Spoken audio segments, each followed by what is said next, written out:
ஒரு ஊரில் ஒரு பெரிய ஞானி இருந்தார். அவர் படுக்கையில் இருந்தார். இன்னும் கொஞ்ச நேரம்தான் அவர் இந்த உலகத்தில் இருக்க போகிறார். அவரை சுற்றி ஏகப்பட்ட கூட்டம்.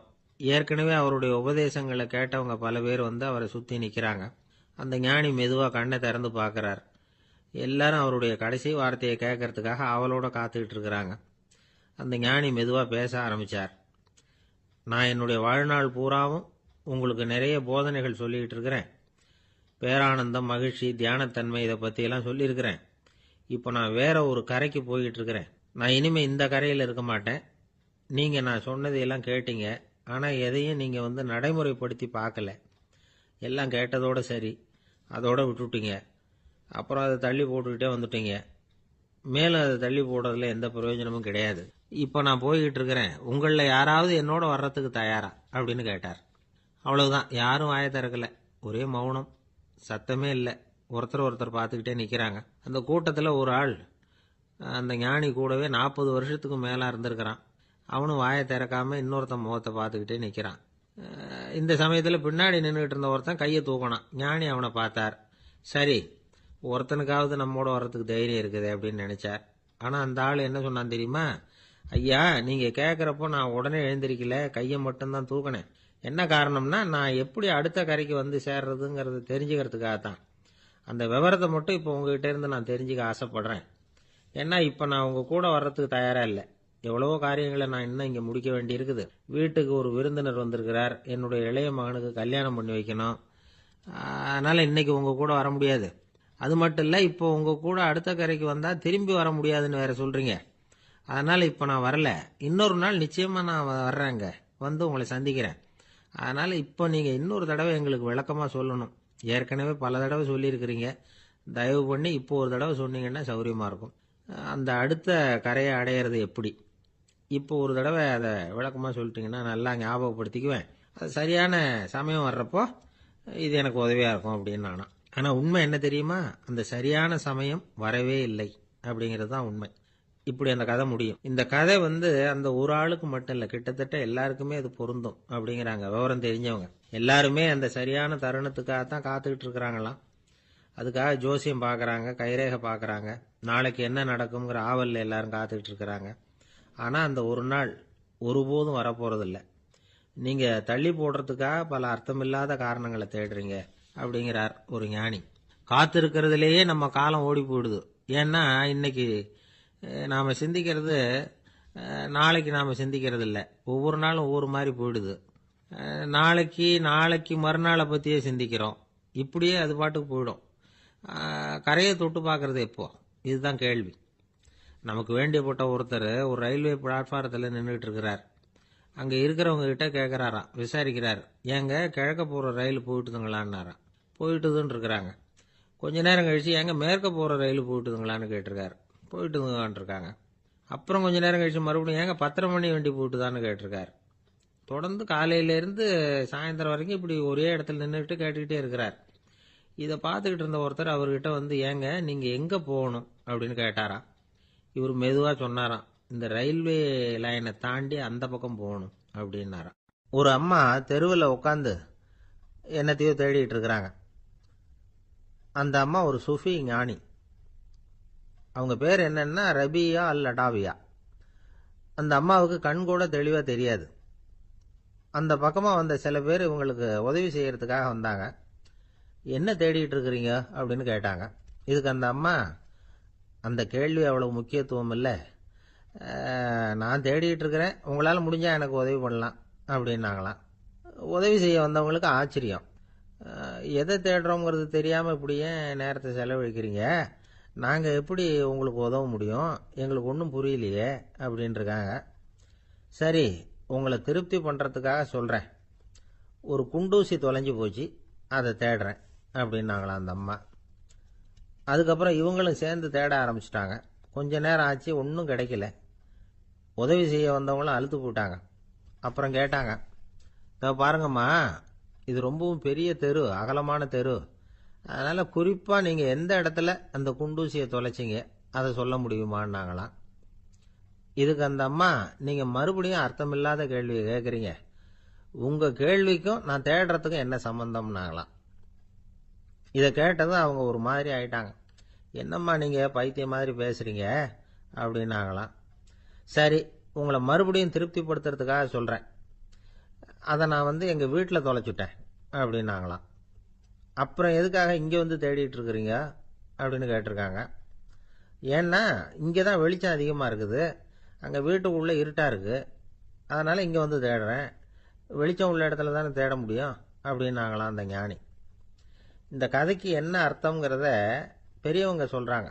அதாவது இந்த தேடுதல்ங்கிறது ஒரு வியாதி. அது நம்ம சதா அலைய வைக்கும், பைத்தியமாக மாற்றுறதுக்கு முயற்சி பண்ணோம். ஒரு காலம் அது நிறைவு அடையவே அடையாது. வாழ்வுங்கிறது ஒரு புரிந்து கொள்ள முடியாத சதா இயங்கி கொண்டிருக்கிற ஒரு செயல். அதுக்கு ஆரம்பமும் இல்லை, முடிவும் கிடையாது. எதையோ தேடணும் அப்படிங்கிற உந்துதல் நமக்குள்ளே இருக்கும், ஆனால் குறிப்பாக எதை தேடிட்டு இருக்கிறோம் அப்படிங்கிறது புரியாது. அப்படி ஏதாவது ஒன்றை தேடி அடைஞ்சிடுறோம்னு வச்சுக்கோங்க, உடனே ஒரு அதிருப்தி வந்துடும்.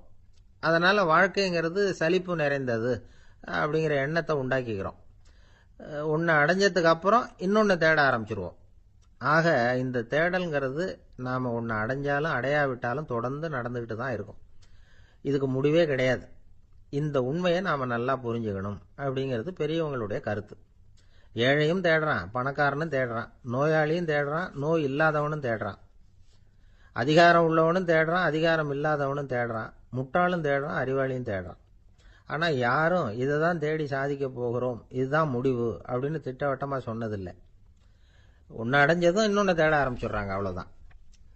அதாவது உங்களின் தேடுபவர் உங்கள் உள்ளேதான் இருக்கிறார், அவரை தேடி கண்டுபிடியுங்கள். இதுதான் ஞானிகள் நமக்கு சொல்லுகிற ஒரு ஆலோசனை. நம்மால் ஒருத்தன் ஜெயிலில் இருந்தான். இன்னொரு கைதி அவனை பார்த்து கேட்டான், ஏன்பா உன்னை பார்க்கறதுக்கு வெளியிலேருந்து யாருமே இங்கே வர்றது இல்லையே, உனக்கு சொந்தக்காரங்களே கிடையாதா அப்படின்னு கேட்டானா. ஏன் இல்லை, எனக்கு சொந்தக்காரங்க நிறைய பேர் உண்டு, அவங்க என்னை பார்க்க வராததுக்கு காரணம் வேற அப்படின்ட்டுருக்கான் இவன். என்ன காரணம்னு கேட்டான் அவன். அதுக்கு இவன் சொன்னானா, அதுக்கு என்ன காரணம்னா அவங்க எல்லாரும் இங்கே உள்ளேயே இருக்கிறாங்க அப்படின்னா. ஆஃபீஸ் முடிஞ்சு வீட்டுக்கு போகிற சமயத்தில் ஒருத்தர் கடைக்கு போய் ஸ்வீட் வாங்கினார். சரி, வீட்டுக்கு பிள்ளைங்களுக்கு தான் வாங்கிட்டு போகிறார் அப்படின்னு மற்றவங்க நினச்சாங்க. அவர் அப்படி செய்யல. அந்த இடத்துலையே பொட்டலத்தை பிரித்தார். திருட மாதிரி அப்படியே சுற்றி ஒரு தரம் பார்த்துக்கிட்டார். யாரும் தெரிஞ்சவங்க இல்லைங்கிறத முடிவு பண்ணிவிட்டு அவசரமாக அதை அப்படியே போட்டு முழுங்கிவிட்டு கையை தொடச்சிக்கிட்டு நல்ல பிள்ளை மாதிரி நடந்து போக ஆரம்பிச்சிட்டார். அவர் யாருன்னா, அவரோட பிரச்சனை எல்லாருக்கும் தெரியாது, சில பேருக்கு தான் தெரியும். அதாவது அவர் உடம்புல சர்க்கரை இருக்குன்னு டாக்டர் சொல்லிவிட்டாராம். அதனால் வீட்டில் சர்க்கரையே இவர் கண்ணில் காட்டுறதில்ல. அதனால் இவர் யார் கண்ணிலையும் படாமல் இப்படிப்பட்ட வேலைகள்லாம் செய்கிறது வழக்கம். யாருக்கும் தெரியாமல் இப்படி ஸ்வீட்டை வாங்கி சாப்பிட்டுட்டு அவர் பாட்டுக்கு போயிடுறது. இப்படிப்பட்டவங்களுக்கெல்லாம் கொஞ்சம் ஆறுதலான தகவல் இன்னைக்கு. அது என்னென்னா, நாம் சாப்பிட்ற சர்க்கரைக்கும் நம்ம உடம்புல உள்ள சில கோளாறுகளுக்கும் அப்படி என்ன தான் சம்மந்தம் இருக்குது. இதை பற்றி சமீபத்தில் சில ஆராய்ச்சிகள்லாம் நடந்திருக்குது. ஏன்னா சர்க்கரைன்னாவே விஷம் மாதிரி அதை பார்க்குறவங்களும் சில பேர் உண்டு. சின்ன பிள்ளைங்களுக்கு வயத்தில் பூச்சி உண்டாகிறதுலேருந்து பெரியவங்களுக்கு நீரிழிவு வர்ற வரைக்கும் எல்லாத்துக்கும் சர்க்கரை தான் காரணம்னு சொல்லிகிட்டு இருக்கிறோம். ஆனால் அந்த அளவுக்கு பயப்பட வேண்டிய அவசியம் இல்லை அப்படின்னு சொல்கிறாங்க. சர்க்கரை வியாதி, இருதய நோய், பித்த நீர்ப்பை நோய், இதெல்லாம் சில நோய்கள்லாம் நாம் சாப்பிட்ற சர்க்கரைக்கும் தொடர்பு இருக்குன்னு நினைக்கிறோம். ஆனால் அப்படி சம்பந்தம் உண்டுங்கிறதுக்கு போதுமான அளவுக்கு ஆதாரம் இல்லை அப்படிங்கிறாங்க ஆராய்ச்சியாளர்கள். ஒரே ஒரு சம்பந்தம் தான் உறுதியாக இருக்குதான். அதுவும் இந்த பல் சிதைவு அப்படின்னு இருக்கு இல்லையா, அந்த சர்க்கரை சாப்பிட்றதுக்கும் இந்த பல் சிதைவுக்கும் சம்பந்தம் இருக்குது அப்படிங்கிறத மட்டும் உறுதியாக சொல்கிறாங்க. சர்க்கரைன்னா நாம் சாப்பிட்ற ஜீனி மட்டும் இல்லை, பழம், காய்கறி, பால், தேன், இப்படி எல்லாத்துலேயும் அது இருக்குது. கேரட்டு கொடுக்குற சத்தில் 88% சர்க்கரை, ஆப்பிள் கொடுக்குற சக்தியில் 95% சர்க்கரை. இது ஜீனி சர்க்கரை, இது ஆப்பிள் சர்க்கரை அப்படிங்கிற வித்தியாசம்லாம் உடம்புக்கு கிடையாது. ரெண்டுமே உடனடியாக சக்தி கொடுக்குது. ஒரு ஸ்பூன் சர்க்கரையில் 16 கலோரி தான் சத்து இருக்குது. அதிகமாக சர்க்கரை சாப்பிட்டா நீரிழிவு வந்துருங்கிறது தப்பான ஒரு அபிப்பிராயம். டயபெட்டிஸுங்கிறது ஒரு மெட்டபாலிக் டிசார்டர், அவ்வளவுதான். அதாவது நாம் சாப்பிட்ற சர்க்கரையை நம்ம உடம்பு திறமையாக உபயோகப்படுத்திக்க முடியல அப்படின்னு அர்த்தம். அதனால தான் அதிகமாக இனிப்பு வேணாம்னு சொல்கிறோம். ஏற்கனவே உடம்பால் முடியாத ஒன்றை மறுபடியும் அது தலையில் சுமத்தி அதிகமாக வேலை வாங்க வேணாமே அப்படிங்கிறதுக்காக தான். ஆகாரத்தில் அதிகமாக சர்க்கரை இருந்தால் அதனால் உடனே சர்க்கரை வியாதி வந்துடும்ங்கிறதுக்கு விஞ்ஞான ரீதியாக போதுமான ஆதாரம் இல்லை. அதனால் எப்போவாவது அதிகமாக ஸ்வீட்டு சாப்பிட்டுட்டா ஐயோ அதிகமாக சாப்பிட்டோமோ என்ன பண்ண போகுது தெரியலையே அப்படின்னு நினச்சி மனசை போட்டு குழப்பிக்க வேண்டியதில்லை. பொதுவாக எதுவுமே அதிகமாக வேண்டாம், எல்லாம் சீராக இருந்தால் போதும். நீரிழிவுங்கிறது புதுசாக வந்துட்ட ஒரு நோய் இல்லை, ரொம்ப காலமாகவே இருக்கிற ஒன்று தான். நம்ம முன்னோர்கள் இதை மதுமேகம் அப்படின்னு சொல்லுவாங்க. அதை கட்டுப்படுத்துறதுக்கு அவங்களே சில வழிமுறையை சொல்லி வச்சிருக்கிறாங்க. அது என்னென்னா வேற ஒன்றும் இல்லை, இந்த பாவக்காய், முள்ளங்கி, அருகம்புல், அவ்வளவுதான். வெள்ளை முள்ளங்கி இருக்குல்ல, அதை வாரத்துக்கு 3 நாள் சாப்பிட்டுக்கிட்டு வாங்க. நூலுக்கோல் ரொம்ப நல்லது. இல்லைன்னா முள்ளங்கி சாறு 1 ounce சாப்பிட்டுட்டு வரலாம். ரத்தத்தில் சேர்ற சர்க்கரை அளவை இதெல்லாம் கட்டுப்படுத்துது. சிறுநீரில் காணப்படுகிற சர்க்கரை அளவையும் சமநிலைப்படுத்துது. தினமும் ஆகாரத்தில் கோதுமை, கேழ்வரகு, வெந்தயம், கருவேப்பிலை, சோயாபீன்ஸ் எது கிடைக்குதோ சேர்த்துக்கலாம். இப்படிலாம் செஞ்சுக்கிட்டு வந்தால் அப்புறம் வீட்டுக்கு தெரியாமல் கடையில் போய் நின்றுக்கிட்டு ஸ்வீட் வாங்கி திருட்டுத்தனமாக சாப்பிட வேண்டிய அவசியமே உங்களுக்கு வராது. 2 ஆசாமிகள் கடற்கரையில் உட்காந்து சாவகாசமாக பேசிக்கிட்டு இருந்தாங்களாம். ஒருத்தர் சொன்னார், இன்னொருத்தருக்கு தெரியாமல் ஸ்வீட்டு சாப்பிட்றதே எப்பவும் இடைஞ்சல் தான் சார். நேற்றுக்கு பாருங்க அப்படி தான் சாப்பிட்டுக்கிட்டு இருந்தேன், வீட்டுக்காரி கண்ணில் போட்டுவிட்டுது, அதுக்கப்புறம் ஒரே ரகலையாக போச்சு அப்படின்னாராம். எனக்கு கூட அப்படி தான் சார் ஆயிட்டுது, ஒரே ரகலை அப்படின்னாராம் இன்னொருத்தர். நீங்கள் சாப்பிட்டதும் உங்கள் வீட்டுக்காரங்க கண்ணில் போட்டுவிட்டுதா சார் அப்படின்னு கேட்டிருக்காரு இவர். அதுக்கு அவர் சொன்னாராம், அப்படி இல்லை சார், கடைக்காரர் கண்ணில் போட்டுவிட்டுதோ, நான் அவருக்கு தெரியாமல் அந்த ஸ்வீட்டை அவர் கடையிலேருந்து எடுத்திருந்தேன் அப்படின்னு விளக்கம் கொடுத்தாராம் இந்த ஆள். ஒருத்தர் முகத்தை தொங்க போட்டுக்கிட்டு ஒரு மாதிரியாக வந்தார். என்ன விஷயம்னு விசாரித்தேன். என்னுடைய நண்பன் ஒருத்தங்கிட்ட கருத்து வேறுபாடு, இனிமேல் நமக்குள்ள எந்த சம்மந்தமும் வேணாம்னு நட்பை முறிச்சிட்டு வந்துட்டேன்னா. நண்பர்கள்னு இருந்தால் கருத்து வேறுபாடு வரத்தான் செய்யும்னு. கருத்து வேறுபாடு வராமல் இருக்கிறதுக்கு ஏதாவது வழி உண்டா அப்படின்னு கேட்டாவே. அதை பற்றி நிபுணர்கள் சில யோசனைகளை சொல்லியிருக்கிறாங்கன்னு. முதல் விஷயம் என்னென்னா, உங்கள் நண்பனுக்கு ஒரு செய்தி சொல்லணும்னா அதை நீங்களே நேரடியாக சொல்லுங்கள், அல்லது உங்கள் கைப்பட கடிதம் எழுதுங்க. அதாவது நேரடி தொடர்பு முக்கியம். அதை விட்டுட்டு இன்னொருத்தர் மூலமாக நண்பர்களுக்கு செய்தி அனுப்புனா நீங்கள் சொல்கிற செய்தி அப்படியே போய் சேராது, அது சேதமாயிடும். அதை கூட்டி குறைச்சி சொல்லிவிடுவாங்க, அது குழப்பத்தில் கொண்டாந்து விட்டுரும். இது ஒரு யோசனை. 2வது யோசனை என்னன்னா, நீங்கள் ஒரு நல்ல காரியத்தை செய்யும் பொழுது உங்கள் நண்பரையும் சேர்த்துக்குங்க, அவருக்கும் அதில் ஒரு ஈடுபாட்டை உருவாக்குங்க. 3வது யோசனை, நம்ம பக்கத்தில் இருக்கிற நண்பர் மகிழ்ச்சி அடைகிற மாதிரி ஏதாவது செய்யணும். சின்ன சின்ன செயல்களாக இருந்தாலும் பரவாயில்ல, அவர் நமக்கு எதுவும் செய்யலையே, நாம் எதுக்கு செய்யணும் அப்படின்னு நினச்சிக்கிட்டு இருக்கக்கூடாது. 4வது யோசனை என்னென்னா, உங்களுக்கு ஒரு பிரச்சனையா அல்லது உங்கள் நண்பருக்கு ஒரு பிரச்சனையா எதுவாக இருந்தாலும் 2 பேரும் சேர்ந்து உட்காந்து ஆலோசனை பண்ணுங்க. நம்ம யோசனையும் கேட்கப்படுதே அப்படிங்கிற நினைப்பே அவருக்கு ஒரு மன நிறைவை உண்டாக்குமா. 5வது யோசனை, உங்கள் நண்பர் ஏதோ ஒரு காரியத்தை செய்கிறார், நீங்கள் உடனே அவசரப்பட்டு நீ செய்கிறது தப்புன்னு தீர்ப்பு சொல்லக்கூடாது. அவர் அதை செய்யறதுக்கான நியாயங்கள் எவ்வளவோ இருக்கும், அதை புரிஞ்சுக்கிறதுக்கு முயற்சி பண்ணணும். 6வது யோசனை, உங்கள் நண்பர் என்ன சொன்னாலும் அதை பொறுமையாக கேளுங்க. அவர் சொல்கிறத புரிஞ்சுக்கணும், அவர் சொல்ல விரும்புகிறத புரிஞ்சுக்கணும், அவர் சொல்ல முடியாமல் தவிக்கிறதையும் புரிஞ்சுக்கணும். இப்படி 3 விதமாகவும் அவரை புரிஞ்சுக்கிட்டு அதுக்கு தகுந்த மாதிரி செயல்படணும். 7வது யோசனை என்னன்னா, உங்கள் நண்பர் உங்ககிட்ட ஏதோ ஒரு கருத்தை சொல்கிறார், அது உங்களுக்கு பிடிக்கல, அதுக்காக உடனே நீ சொல்கிறது சரியில்லை, நான் ஒத்துக்க மாட்டேன் அப்படின்லாம் மறுத்துக்கிட்டு இருக்கக்கூடாது. அவர் சொல்கிறத கேட்கணும், பொறுமையாக சிந்திக்கணும், அதுக்கப்புறம் பதில் சொல்லணும். இப்படிலாம் நடந்துக்கிட்டால் நண்பர்களுக்குள்ள கருத்து வேறுபாடு வர்றதுக்கு வாய்ப்பே இருக்காது அப்படின்னு வல்லுநர்கள் தொகுத்து சொல்லியிருக்கிறாங்க இந்த யோசனைகளை. எனக்கு தெரிஞ்ச சில நண்பர்கள் உண்டு, அவங்களுக்குள்ளேயும் கருத்து வேறுபாடுகள் வராமல் இருக்கிறதுக்கு சில நுட்பங்களை கையாளுறது உண்டு. ஒருத்தர் சொன்னார், அந்த டாக்டர் சின்ன வயசுலேருந்து என் கூட பழகினவர், நாங்கள் 2 பேரும் இணை பிரியாத நண்பர்கள், இருந்தாலும் எனக்கு உடம்பு சரியில்லைன்னா நான் அவர்கிட்ட வைத்தியம் பார்த்துக்க மாட்டேன் அப்படின்னார் ஒருத்தர். ஏன் அப்படின்னு கேட்டேன். எங்கள் நட்பு கெட்டுப்போடக்கூடாது இல்லையா, அதனால தான் அப்படின்னாரு இவர். ஒரு நண்பர் அவசரமாக என்கிட்ட ஓடி வந்தார். அப்புறம் சொன்னார், என்னால் நம்பவே முடியல சார், என் பையனா அப்படி அப்படின்னு சொல்லி ஆச்சரியப்பட்டார். உங்கள் பையன் அப்படி என்னதான் செஞ்சுட்டான் அப்படின்னு கேட்டேன். என்னால் முடியாத ஒரு காரியத்தை அவன் செஞ்சுட்டான் சார் அப்படின்னார். அது என்னன்னு தான் சொல்லுங்களேன். என்ன, 5வது வகுப்பில் அவன் ஒரே தடவையில் தேறிட்டான் சார், அதாவது ஒரே அட்டம்ப்டில் பாஸ் ஆகிருக்கான் அப்படின்னார் மூச்சு வாங்க. கஷ்டப்பட்டு பரீட்சை எழுதுனது அவன், இவருக்கு ஏன் மூச்சு வாங்குது? நம்மால் செய்ய முடியாத ஒரு காரியத்தை இன்னொருத்தர் செய்யும் பொழுது அது நமக்கு ஆச்சரியமாக இருக்குது. சர்க்கஸ் பார்க்குறோம், ஒருத்தர் அந்த இடத்துல தொங்குறார், அது நமக்கு ஆச்சரியம். ஏன்னா அது நம்மால் முடியாத காரியம். நம்மால் முடியாத ஒன்றை அடுத்தவர் எளிதாக செய்யும் பொழுது நாம் மருள்வது இயற்கை. இதை தான் தொல்காப்பியம் மருட்கை அப்படின்னு சொல்லுது. இந்த வியப்பு இருக்குதே, இது 4 வகையில் ஏற்படுறதாக தொல்காப்பியம் சொல்லுது. அது என்ன 4 வகை? முதல் வகை எப்படின்னா, புதுமையான அரிய செயல்களை செய்யறது. 2வது வகை என்னன்னா பெரும் செயல்களை செய்யறது.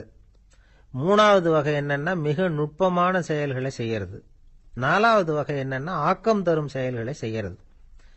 புதுமை, பெருமை, சிறுமை, ஆக்கமோடு மதினம் சாலா மருட்கை 4 அப்படிங்கிறது தொல்காப்பியம். இன்னைக்கு விஞ்ஞானம் புதுசு புதுசா எதையோ கண்டுபிடிக்குது. ஆரம்பத்தில் அது ஆச்சரியமா இருக்கு, அப்புறம் அது நமக்கு பழகி போடுது. வானொலி பெட்டி புதுசா வந்தப்போ ஒரு பெட்டி பேசுதுங்கிறது எவ்வளவு பெரிய ஆச்சரியம். இப்ப யாரும் அதை ஆச்சரியமா பார்க்கறது இல்ல.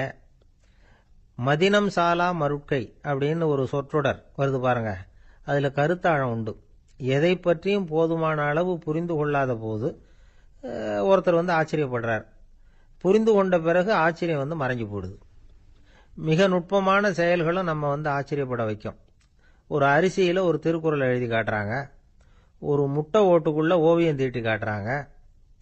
கருங்கல் சிற்பங்கள்ல எவ்வளவு நுட்பமான வேலைப்பாடுகளை எல்லாம் பார்த்து ஆச்சரியப்படுறோம். இது மாதிரி ஆக்கப்பூர்வமான அரிய செயல்களை செய்யறது கூட வியப்பை உண்டு பண்ணும்.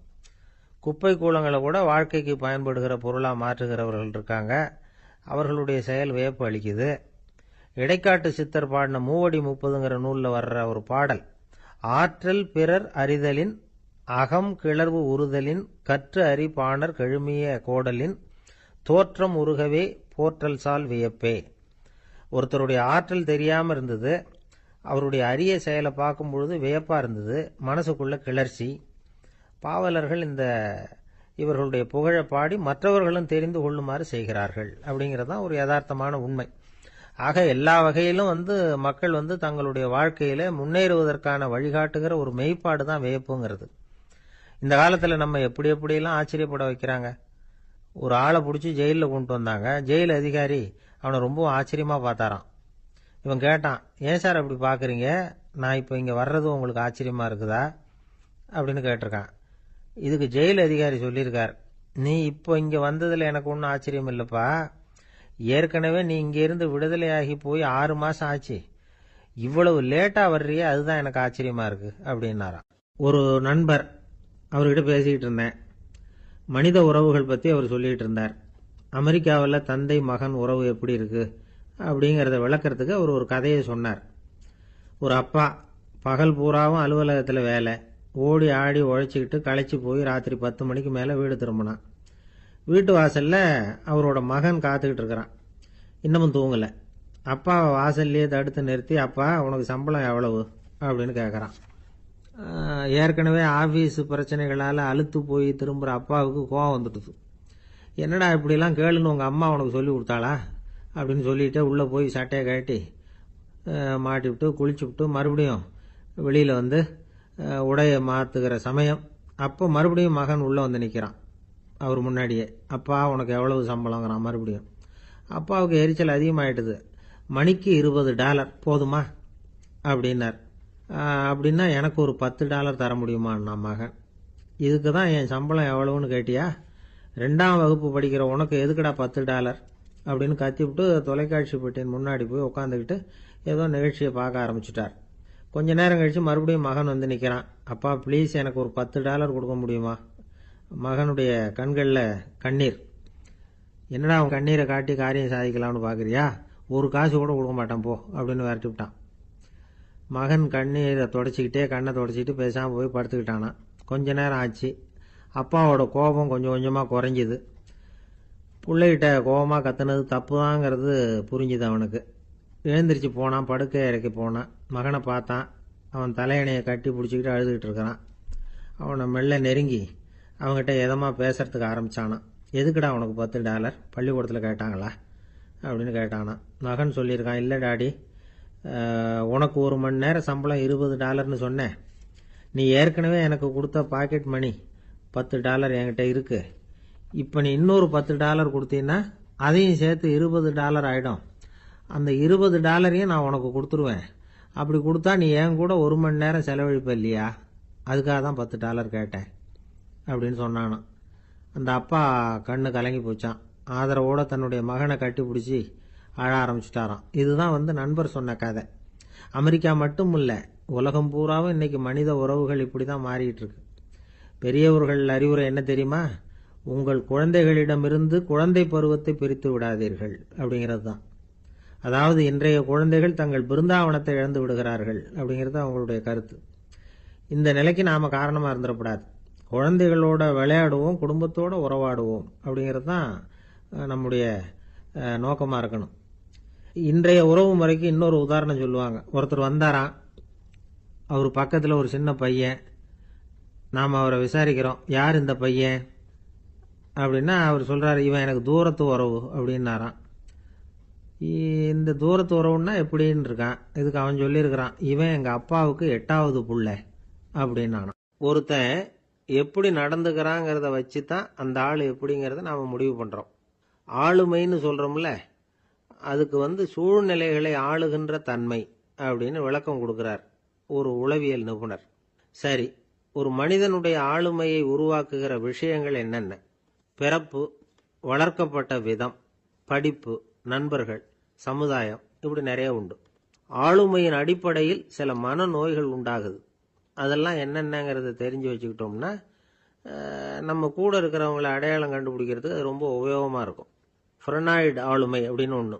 இந்த கோளாறு உள்ளவங்க எப்படி இருப்பாங்க தெரியுமா? அதிக உணர்ச்சி, சந்தேகம், பொறாமை இதெல்லாம் அதிகமாக இருக்கும். வளைஞ்சு கொடுக்க மாட்டாங்க. அடுத்தவங்களோட இணக்கமான உறவு இருக்காது. அவங்க செய்கிற தப்புக்கெல்லாம் அடுத்தவங்களை குறை சொல்லிட்டு இருப்பாங்க. இது ஒரு ரகம். அடுத்தது ஸ்கிசாய்டு ஆளுமை அப்படின்னு சொல்கிறாங்க. இந்த கோளாறு உள்ளவங்க அடுத்தவங்களோட பழக கூச்சப்படுவாங்க. சின்ன வயசுலேயே இது ஆரம்பமாயிடுது.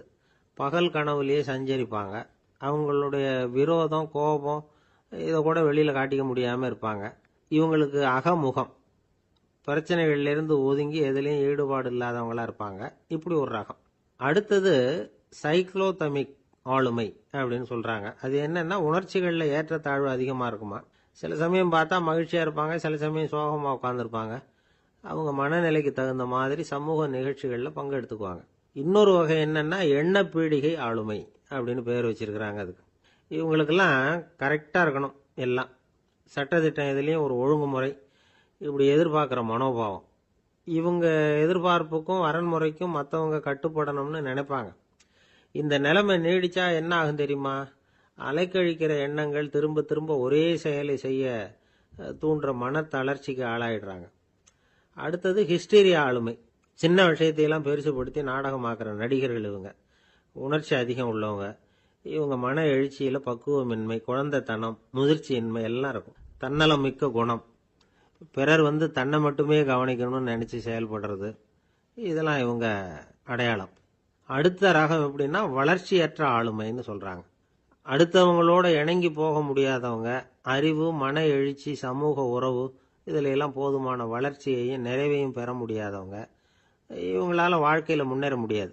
பிச்சைக்காரங்க, குற்றவாளிகள், இவங்க கிட்டெல்லாம் இது மாதிரியான ஆளுமை அதிகமாக இருக்குமா. அடுத்தது என்னென்னா, சோர்வுடைய ஆளுமை. எதுலேயும் உற்சாகம் இல்லாமல் சோர்ந்து போயிருப்பாங்க. அதுக்கெல்லாம் நமக்கு வலிமை இல்லைப்பா அப்படின்னு சொல்லிட்டு இருப்பாங்க. சின்ன விஷயங்களுக்கெல்லாம் அதிர்ச்சி அடையிறது. வாழ்வின் சுவையை அனுபவிக்க முடியாதவங்க. இன்னொரு ரகம், இது கொதித்தெழும் ஆளுமைங்கிறாங்க. எதுக்கு எடுத்தாலும் ஆத்திரம், குரோதம், வன் செயல் இதுல ஈடுபாடு, இப்படி உள்ளவங்க. நத்தை வகை ஆளுமை அப்படின்னு ஒன்று. அடுத்தவங்க மேலே விரோதம் இருக்கும், அடிக்கணுங்கிற எண்ணம் இருக்கும். ஆனால் அதை அப்படியே வெளியில் காட்டாமல் அதே சமயம் அமைதியான முறையில் வெறுப்பை வெளிக்காட்டுற ரகம். இவங்கெல்லாம் பேசாமல் கம்முன்னு இருந்துக்கிட்டே நினைச்சதை நிறைவேற்றிக்கிறவாங்க. முன்ஜாக்கிரதை ஆளுமை அப்படின்னு ஒரு ரகமா. பாதுகாப்பின்மை, சந்தேகம், முழுமையின்மை, அறவேக்காட்டுத்தனம் இந்த மனப்போக்கு அதிகமாக இருக்கிறதுனால அகம்பாவம், புடிவாதம், எச்சரிக்கை எல்லாம் அளவுக்கு மீறி இருக்கும். இதுவரைக்கும் நாம் பேசிக்கிட்டு இருந்த ஆளுமை பண்புகள் அளவுக்கு அதிகமாக போயிட்டுதுன்னா ஆளுமை கோளாறுகள் ஏற்படும். அதன் அடிப்படையில் மனவியாதிகள் வருமா. அதனால இணக்கமான, எல்லாரும் விரும்புகிற இயல்பான ஆளுமையை பெறுவதற்கு நாம் முயற்சி செய்யணும் அப்படிங்கிறது மனோதத்துவ நிபுணர்களுடைய ஆலோசனை. ஒருத்தர் ஒரு மனோதத்துவ டாக்டரை தேடிட்டு வந்தாராம். டாக்டர், எனக்கு மனசில் ஏதோ வியாதி, ஆளுமை கோளாறு. அதாவது எனக்கு சீக்கிரமா செத்து போனா தேவையில்லைன்னு தோணுது அப்படின்னாராம். உடனே அந்த டாக்டர், சரி அப்படின்னா இங்கே இருங்க, நான் வைத்தியம் பார்க்கறேன் அப்படின்னு. ஒரு ஆசாமி வேகமா ஓடிக்கிட்டு இருந்தான். ஏன் இப்படி ஓடுறேன்னு கேட்டார் இன்னொருத்தர். அங்க ஒரு ஆள் அடிபட்டு கிடக்குறான், அதை பார்த்தேன், உடனே ஓடுறேன்னா. எங்கன்னு கேட்டார். ஆஸ்பத்திரிக்குன்னா. ஒரு ஆள் அடிபட்டு கிடக்கிறத பார்த்தா உடனடியா நாம செய்ய வேண்டியது முதல் உதவி, அதுக்கப்புறம் தான் ஆஸ்பத்திரி. இன்னைக்கு விபத்துங்கிறது சர்வசாதாரணமா நடந்துகிட்டு இருக்குது. வாகன விபத்து, வெடிகுண்டு விபத்து, தீ விபத்து, கட்டடம் சரியறது, பூகம்பம், இப்படி நிறைய நடக்குது. ஒரு விபத்தை பார்த்துட்டா நம்மள பல பேர் நமக்கு என்னத்துக்கு வம்புன்னு ஒதுங்கி போயிடுறதும் உண்டு. சில பேர் துணிஞ்சு கிட்ட போய் உதவி செய்யறதும் உண்டு.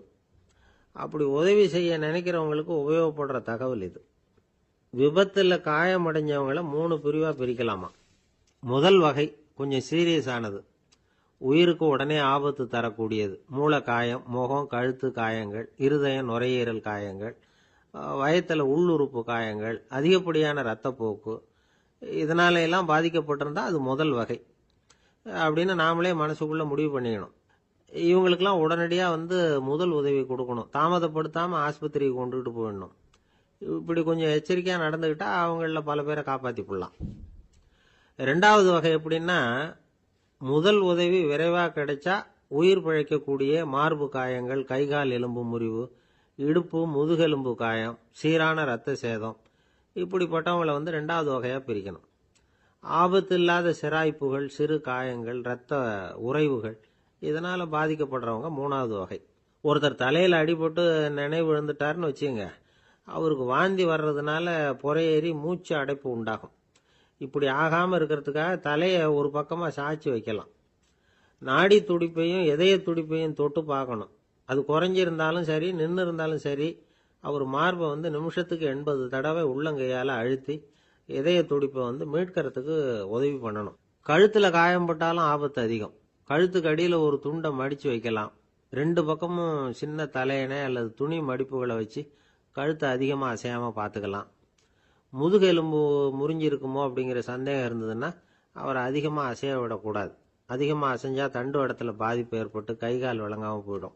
அவரை ஒரு கனமான போர்வை இல்லைன்னா பாயில படுக்க வச்சு 4 பேர் மெதுவாக தூக்கி மருத்துவ உதவிக்கு அனுப்பி வைக்கலாம்.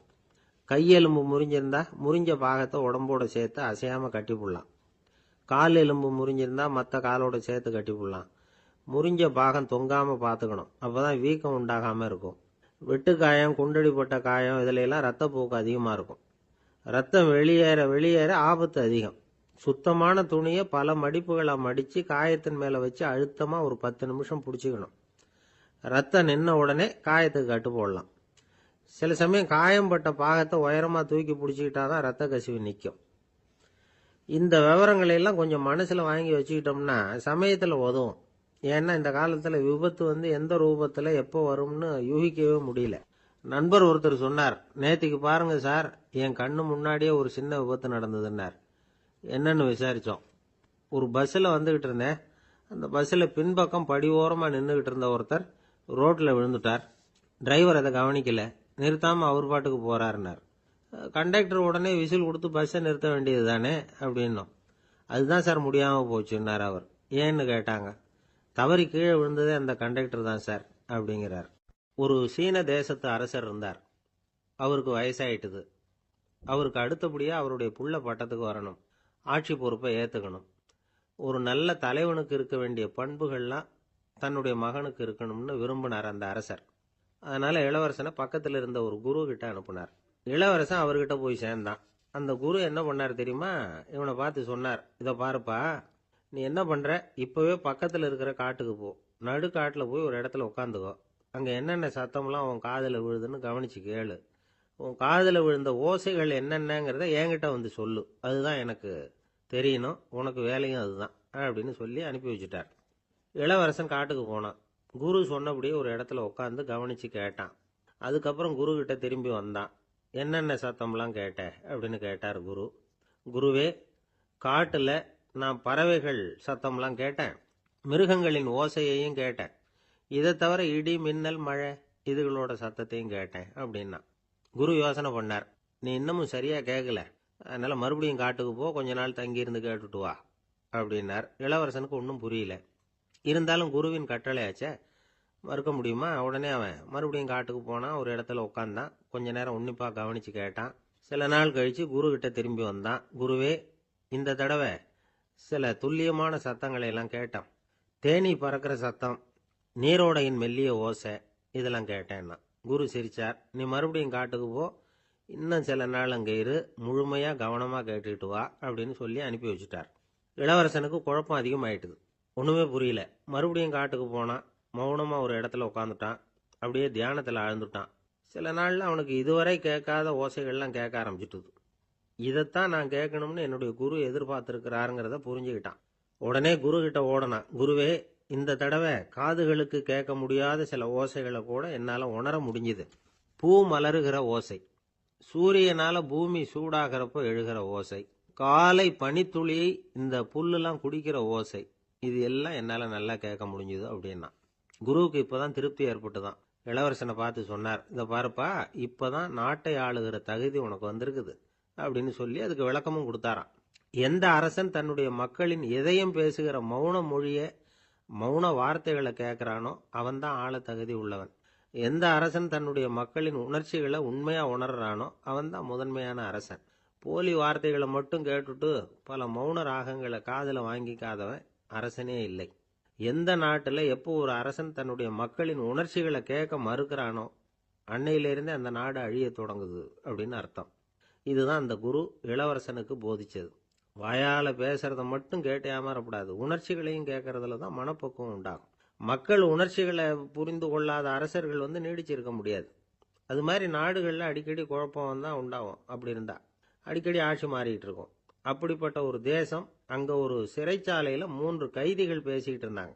ஒருத்தன் சொன்னான், நான் இந்த நாட்டு ராஜாவை எதிர்த்து பேசிக்கிட்டு இருந்தேன், அதனால் என்னை பிடிச்சி கொண்டாந்து இங்கே போட்டுட்டாங்க அப்படின்னா ஒருத்தன். இன்னொருத்தன் சொன்னான், நான் இந்த நாட்டு ராஜாவை ஆதரித்து பேசிக்கிட்டு இருந்தேன், அதனால் என்னை பிடிச்சி கொண்டாந்து இங்கே தள்ளிவிட்டாங்க அப்படின்னா. அது சரி, நீ என்ன தப்பு பண்ண அப்படின்னு சொல்லி 3வது ஆளை பார்த்து இவங்க கேட்டாங்க. அதுக்கு அந்த ஆள் சொல்கிறான், நான் தான் இந்த நாட்டு ராஜா அப்படின்னா. இந்த காலத்து புள்ள ஒருத்தன் தன்னோட அப்பாவை பார்த்து சொன்னான், அப்பா, நான் உனக்கு உதவி செய்யலாம்னு நினைக்கிறேன், என்ன உதவி செய்யணும்னு சொல்லு அப்படின்னா. நீ சும்மா இருந்தா அதுவே எனக்கு செய்கிற பெரிய உதவிடா அப்படின்னார் அப்பா. சும்மா இருக்கிறதும் ஒரு உதவி தான், அது மாதிரி மௌனமும் ஒரு சமூக சேவை தான் அப்படிங்கிறார் காஞ்சி பெரியவர். நமக்கு 5 புலன்கள் இருக்கு, மெய், வாய், கண், மூக்கு, செவி. இந்த 5லேயும் அதிகப்படியான வேலை எதுக்குன்னு நினைக்கிறீங்க? வாய்க்கு தான். ஏன்னா அதுக்கு 2 வேலை. இப்போ கண்ணுக்கு பார்க்கறது மட்டும்தான் வேலை, காதுக்கு கேட்கறது மட்டும்தான் வேலை, மூக்குக்கு வாசனை அறியறது தான் வேலை, உடம்புக்கு உணர்றது மட்டும்தான் வேலை. ஆனால் வாய் அப்படி இல்லை, அதுக்கு 2 வேலை. சாப்பிட்றதும் அதுதான், பேசுறதும் அதுதான். அதாவது வாய் ஒன்று தான் கர்மேந்திரியமாகவும் இருக்குது, ஞானேந்திரியமாகவும் இருக்குது அப்படின்னு சொல்லுவாங்க. சாப்பாட்டில் உட்காந்தா எந்தெந்த ஆகாரம் என்னென்ன ருசின்னு அறிவிக்கிற வேலையும் செய்யுது. சபையில் உட்காந்தா பாடுறது, பேசுறது, சிரிக்கிறது, இது மாதிரியான வேலையும் செய்யுது. இன்னொரு வித்தியாசம், கண்ணு, காது, மூக்கெல்லாம் ஸ்ட்ரெயின் பண்ணிக்கிட்டு வேலை செய்கிறதில்ல. ஒரு ரோஜா பூ பார்த்தா உடனே மூக்கு அப்படியும் இப்படியும் அசைய ஆரம்பிக்கிறதில்ல.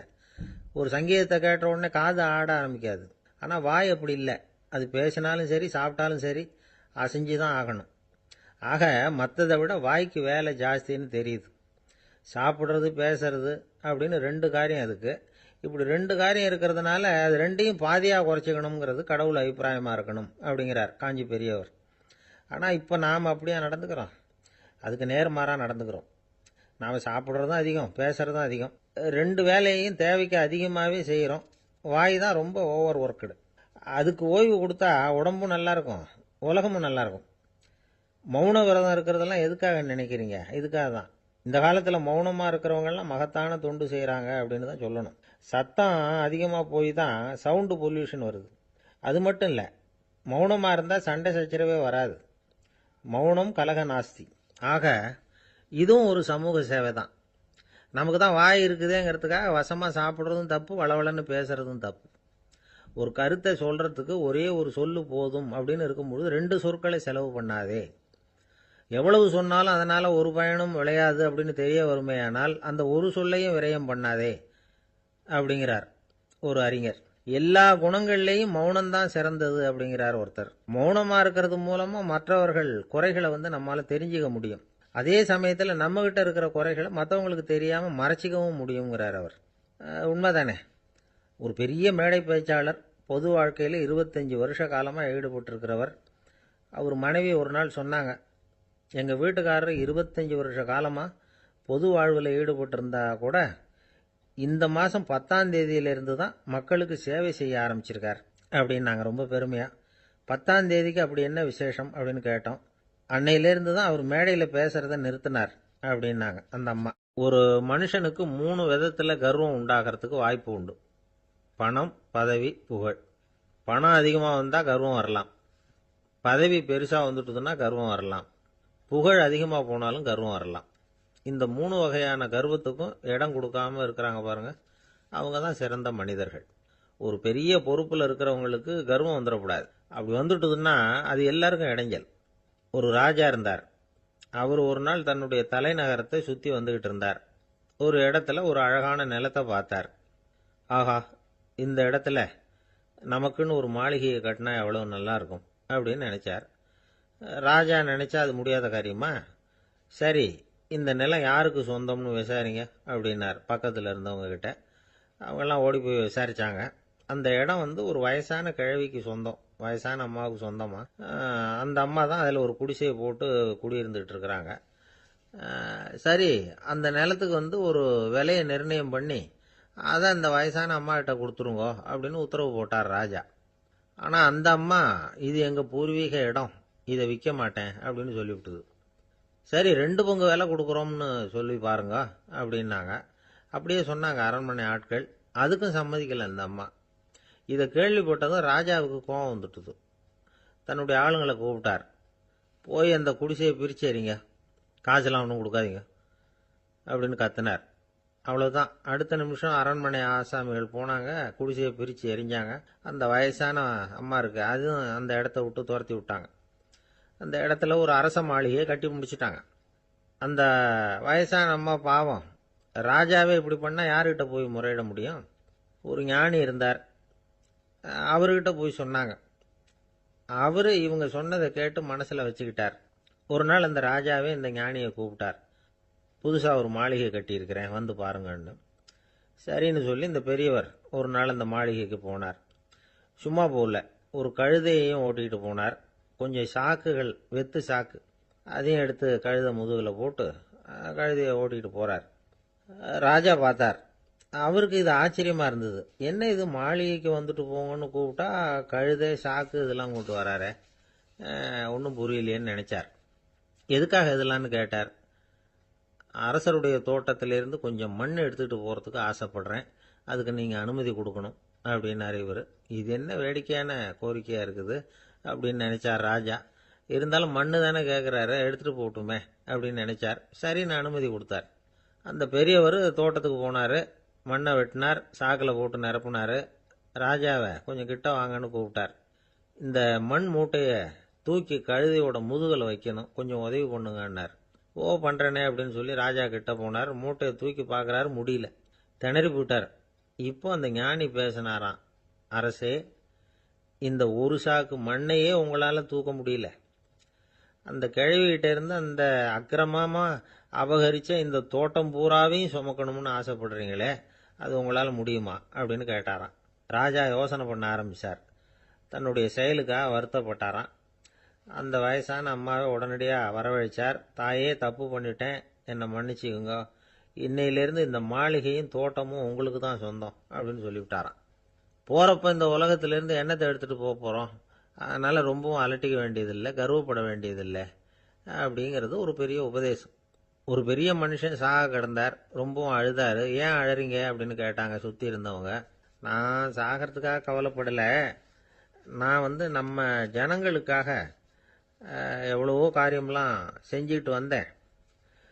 நான் செஞ்சுக்கிட்டு வந்த சேவையை இனிமேல் யார் செய்ய போகிறாங்க, அது யாரால முடியும், அதை நினச்சி தான் அழறேன் அப்படின்னாராம். ஒருத்தர் முன்னாடி வந்தார். அதுக்காக நீங்கள் கவலைப்படாதீங்க, உங்கள் சேவையை தொடர்ந்து செய்யறதுக்கு என்ன மாதிரி இளைஞர் பட்டாலும் தயாராக இருக்குது, இருந்தாலும் எங்கள் கவலை என்னன்னா அப்படின்னு இழுத்தார். என்ன சொல்லுங்கன்னு கேட்டார் அவர். நீங்க இதுவரைக்கும் என்ன சேவை செஞ்சுக்கிட்டு வந்தீங்க, அதுதான் எங்களுக்கு இன்னமும் புரியாத புதிரா இருக்கு அப்படின்னாராம் அவர். ஒருத்தர் ஒரு தவறு செஞ்சு விடுறாருன்னு வச்சுக்கங்க, உடனே நீ செஞ்சது தவறு அப்படின்னு சொல்றது ஒரு வகை. அதுக்கு பதிலா எது சரின்னு அவர் புரிந்து கொள்ள உதவி செய்யறது இன்னொரு வகை.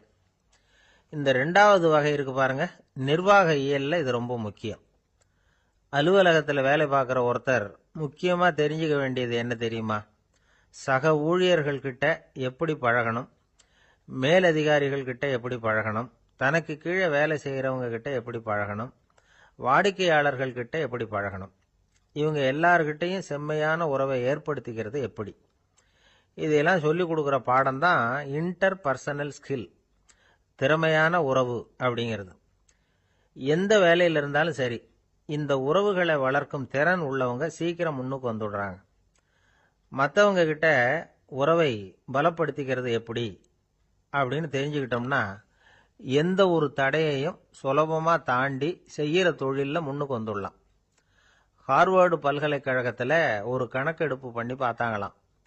பார்க்கிற வேலையில் எது மாதிரி குணாதிசயம் உள்ளவங்க வேகமாக முன்னுக்கு வர்றாங்க அப்படின்னு தெரிஞ்சுக்கிறதுக்காக இந்த கணக்கெடுப்பு. வெவ்வேறு துறையில் வேகமாக முன்னுக்கு வந்திருக்கிற பல பேரை சந்தித்து இந்த சர்வேயை நடத்தியிருக்கிறாங்க. அவங்க கண்டுபிடிச்சு சொல்லியிருக்கிற உண்மை என்ன தெரியுமா? ஒருத்தர் ஒரு வேலையில் இருந்தால் அது சம்பந்தப்பட்ட சப்ஜெக்ட் பற்றிய அறிவு 35% இருந்தால் போதுமா. ஆனால் உறவுகளை வளர்க்கக்கூடிய திறன், இன்டர் பர்சனல் ஸ்கில்லு 65% வேணும். இப்படி உள்ளவங்க சீக்கிரம் முன்னுக்கு வந்துடுறாங்களாம். அதனால ஒருத்தருக்கு வேலை சரியா புரியலைன்னா கூட விவரமா மற்றவங்க கிட்ட பழகிறது எப்படின்னு புரிஞ்சா போதும், அவர் முன்னுக்கு வந்துடலாம். அலுவலகங்களில் மட்டும் இல்லை, எல்லா இடங்கள்லையும் இது ரொம்ப முக்கியம். வீட்டுக்குள்ளேயும் இது ரொம்ப முக்கியம், வீட்டுக்கு வெளியேயும் இது முக்கியம். அடுத்தவங்க கிட்ட பழகிறது எப்படிங்கிறத தெரிஞ்சுக்காதவன் வாழ்க்கையில் முன்னேற முடியாது. இன்னைக்கு ஆயுதங்களால காயப்படுத்தி கொள்ளுகிறவர்களை விட வார்த்தைகளால காயப்படுத்தி கொள்ளுகிறவர்கள் தான் அதிகம். பெரியவங்க என்ன சொல்றாங்க தெரியுமா? நீங்க இந்த பூமியில பிறந்ததன் அர்த்தம் பூர்த்தி ஆகணும்னா அடுத்தவங்களுக்கு உதவி பண்ணுங்க. அடுத்தவங்களுக்கு உதவி செய்ய முடியாவிட்டால் கூட பரவாயில்லை, ஆனால் யாரையும் புண்படுத்தி விடாதீங்க அப்படின்னு சொல்றாங்க. எனக்கு தெரிஞ்ச ஒருத்தர் ஒரு அலுவலகத்தில் வேலை பார்க்கிறார். அவர் சொல்லுவார், எனக்கு இந்த இன்டர் பர்சனல் ஸ்கில் ரொம்ப அதிகம் சார். சக ஊழியர்கள்கிட்ட ரொம்ப சுமூகமாக நடந்துக்குவேன். என் கூட வேலை பார்க்குற ஒருத்தருக்கு ஏதாவது ஒரு கஷ்டம்னா அந்த சமயத்தில் அவர் செய்ய வேண்டிய வேலையை நான் செஞ்சிருவேன் சார் அப்படிம்பார். நான் அவர்கிட்ட சமீபத்தில் அப்படி ஏதாவது செஞ்சுருக்கீங்களா அப்படின்னு கேட்டேன். செஞ்சுருக்கேன் சார். போன வாரம் புதன்கிழமை ஆஃபீஸில் என் பக்கத்து சீட்டுக்காரருக்கு வயிற்று வலி. உடனே நான் மெடிக்கல் லீவ் போட்டுட்டு எங்கள் வீட்டுக்கு போயிட்டேன் சார் அப்படின்னா. ஒரு ஊரில் ஒரு கோயில் இருந்தது. ரொம்ப பழைய கோயில். உள்ளே போகிறதுக்கே பயமாக இருக்கும். எந்த நேரத்தில் இடிஞ்சு விழுந்துருமோ அப்படிங்கிற பயம். அப்படி இருந்ததுனால யாரும் துணிஞ்சு சாமி கும்பிடுறதுக்கு அங்கே போகிறதில்ல. கோயிலுக்கு வர்ற கூட்டம் கொஞ்சம் கொஞ்சமாக குறைய ஆரம்பிச்சுட்டுது. கோயில் நிர்வாகிகள் எல்லாரும் கூடி உட்காந்து பேசினாங்க. என்ன பண்ணலாம்னு யோசனை பண்ணாங்க. எந்த இடம் மோசமாக இருக்கோ அந்த இடத்த பழுது பார்த்தாங்க. அங்கே எங்கே வர்ணத்தை பூசி கொஞ்சம் அழகுபடுத்தி பார்த்தாங்க. ஏதோ இந்த ஊரில் கோயில்னு ஒன்று இருக்கு, அது மக்களுக்கு தெரியணும் அப்படிங்கிறதுக்காகத்தான் இப்படிலாம் பண்ணாங்க. இருந்தாலும் கோவில் இருக்கிற நிலைமை மக்களுக்கு தெரியும். அதனால் அங்கே வர்றது குறைச்சிக்கிட்டாங்க அவங்க. ஒரு கட்டத்தில் யாருமே வர்றதில்லை. நிலைமை அந்த அளவுக்கு ஆயிட்டுது. மறுபடியும் கோவில் நிர்வாகிகள் கூட்டம் நடந்தது. இந்த கூட்டம் கூட கோயிலுக்கு உள்ளே நடக்கலை, இடிஞ்சு விழுந்துருமோங்கிற பயம். அதனால வெளியில தான் உட்காந்து கூட்டத்தை நடத்தினாங்க. ஏன்னா உள்ள போறதுக்கு அவங்களுக்கும் துணிச்சல் கிடையாது. எந்த நேரமும் விழுந்துரும் போல இருந்தது அது. அது வழியா போறவங்க கூட வேகமா அந்த இடத்த கடந்து போக ஆரம்பிச்சிட்டாங்க. கோவில் நிர்வாகிகள் வெளியில உட்காந்து கூட்டம் போட்டாங்க இல்லையா, அந்த கூட்டத்துல 4 தீர்மானங்களை நிறைவேற்றினாங்க. அது என்ன 4 தீர்மானம்னா, முதல் தீர்மானம், இந்த கோவிலை இடிப்பது அப்படிங்கிற முடிவை இந்த கமிட்டி மிகவும் வருத்தத்துடன் ஏற்றுக்கொள்ளுகிறது அப்படின்னு நிறைவேற்றினாங்க. இதுக்கு பதிலா இன்னொரு கோவிலை உடனடியாக கட்டி முடிச்சுடணுங்கிறது 2வது தீர்மானம். 3வது தீர்மானம் என்ன தெரியுமா? பழைய கோவிலின் கதவுகள், அதிலிருந்து பிரிச்சு எடுக்கிற செங்கல், இதையே புது கோவில் கட்டுவதற்கு பயன்படுத்தி கொள்ள வேண்டியது. பழைய கோவில் இருந்த மாதிரியே அதே வடிவத்தில் புது கோவிலையும் கட்ட வேண்டியது. பழைய கோவிலின் அஸ்திவாரத்தை அப்படியே வச்சுக்கிட்டு அதுக்கு மேலே நாம் கோயிலை கட்டிக்க வேண்டியது. இதுதான் 3வது தீர்மானம். இதையும் கமிட்டி முழு மனசோட ஏற்றுக்கிட்டது. இது வரைக்கும் சரி. இப்போ அந்த கமிட்டி 4வதா ஒரு முக்கியமான தீர்மானத்தை கொண்டுகிட்டு வந்து அதையும் ஏகமனதாக நிறைவேற்றி விட்டது. அது என்ன தீர்மானம்னா, புதிய கோவில் கட்டி முடிக்கிற வரைக்கும் பழைய கோவிலை இடிக்கிறதில்லை அப்படிங்கிற தீர்மானம். எப்படி இருக்குது பாருங்க இது. பழசை இடிக்காத வரையில அதே இடத்துல புதுசா எப்படி கட்ட முடியும்? பல விஷயங்கள்ல நாம நடந்துகிற முறையும் இப்படிதான் இருக்குதான். வாழ்க்கையில முன்னேறணும்னு ஆசைப்படுவோம். அதே நேரத்துல அந்த முன்னேற்றத்துக்கு எது தடையா இருக்கோ அதை விட்டு விடுறதுக்கும் மனசு வராது. வெளிநாட்டுல ஒரு பெரிய விருந்து நடந்துகிட்டு இருந்துதான். எல்லாரும் மது கோப்பையும் கையுமா அலைஞ்சுகிட்டு இருக்கிறாங்க. ஒருத்தர் மட்டும் கையில எதுவும் இல்லாம ரொம்ப நல்ல பிள்ளையா சாதுவா ஒரு ஓரமா தனியா உட்கார்ந்துருக்கிறார். அவர்கிட்ட நெருங்கி வாங்க மது சாப்பிடலாம் அப்படின்னு கூப்பிட்டாங்களாம். என்ன வற்புறுத்தாதீங்க, நான் என் மனசுக்குள்ள உறுதியா தீர்மானம் பண்ணிவிட்டேன் அப்படின்னாராம். என்ன தீர்மானம் பண்ணிருக்கீங்க அப்படின்னு கேட்டிருக்காங்க. ஏற்கனவே முழு போதையில் இருக்கும் பொழுது மறுபடியும் மது கோப்பையை தொடரதில்லை அப்படின்னு தீர்மானம் பண்ணிருக்கேன் அப்படின்னாராம். ஏங்க எங்க போயிட்டு வரீங்க அப்படின்னு கேட்டேன். எனக்கு வேண்டப்பட்ட ஒருத்தரை பார்த்து. ஆஸ்பத்திரிக்குன்னார். எந்த ஆஸ்பத்திரிக்குன்னு? மாட்டு ஆஸ்பத்திரிக்குன்னார். என்ன விஷயம்னு? மாமனாருக்கு உடம்பு சரியில்லை, அதுதான் மாட்டு ஆஸ்பத்திரிக்கு போயிட்டு வரேன்னார். அட பாவி, அதுக்கு அந்த ஆஸ்பத்திரிக்கா போவாங்க அப்படின்னு ஆச்சரியமா. அட அது இல்லப்பா, முதல்ல எங்க குடும்ப டாக்டர் தான் தேடிக்கிட்டு போனேன். அவர் அந்த நேரத்தில் அவர் வளர்க்குற நாய்க்குட்டிக்கு உடம்பு சரியில்லைன்னு சொல்லி அதை தூக்கிக்கிட்டு மாட்டு ஆஸ்பத்திரிக்கு போயிட்டாராம் சொன்னாங்க. அதனால அங்கே போய் அவரை சந்திச்சு விஷயத்தை சொல்லிவிட்டு வர்றேன்னார். அப்புறம் தான் எனக்கு கொஞ்சம் நிம்மதியாக இருந்தது. பொதுவாக நமக்கு தெரிஞ்ச வரையில் டாக்டர்கள் 2 வகை. நமக்கு வைத்தியம் பண்ணுற டாக்டர்கள் ஒரு வகை, நம்மகிட்ட இருக்கிற ஆடு மாடு கோழிக்கு வைத்தியம் பண்ணுற டாக்டர்கள் ஒரு வகை. இப்போ தான் எனக்கு தெரியும் இன்னொரு வகையான டாக்டர்களும் உண்டுங்கிறது. அது யாருன்னா பூச்சிகளுக்கு வைத்தியம் பண்ணுற டாக்டர்கள், அதாவது பூச்சி டாக்டர்கள். வெளிநாடுகளில் அப்படிலாம் கூட சில பேர் இருக்கிறாங்க. பிரிட்டனில் யார்க்ஷயர் வட்டாரத்தில் ராதர்ஹாம் அப்படின்னு ஒரு ஊர்.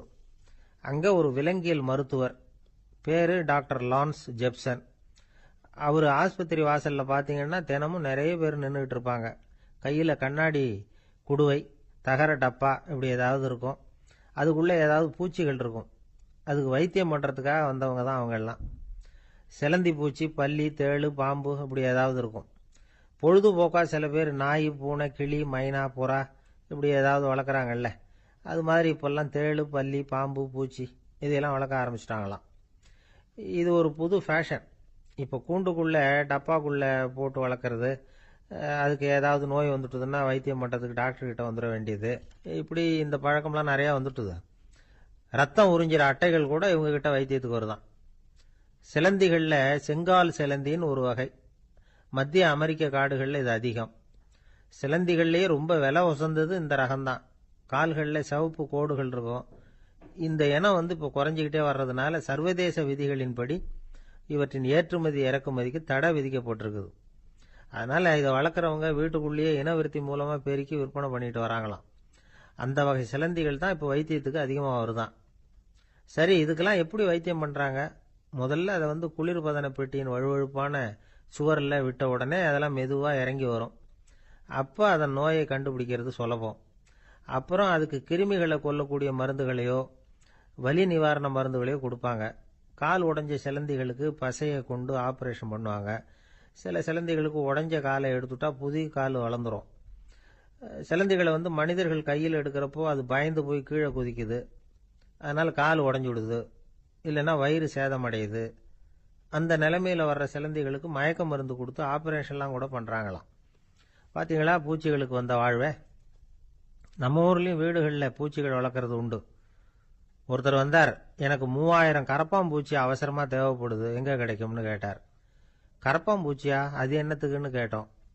அது வேற ஒன்றும் இல்லை, நான் குடியிருக்கிற வாடகை வீட்டை காலி பண்ண போகிறேன்.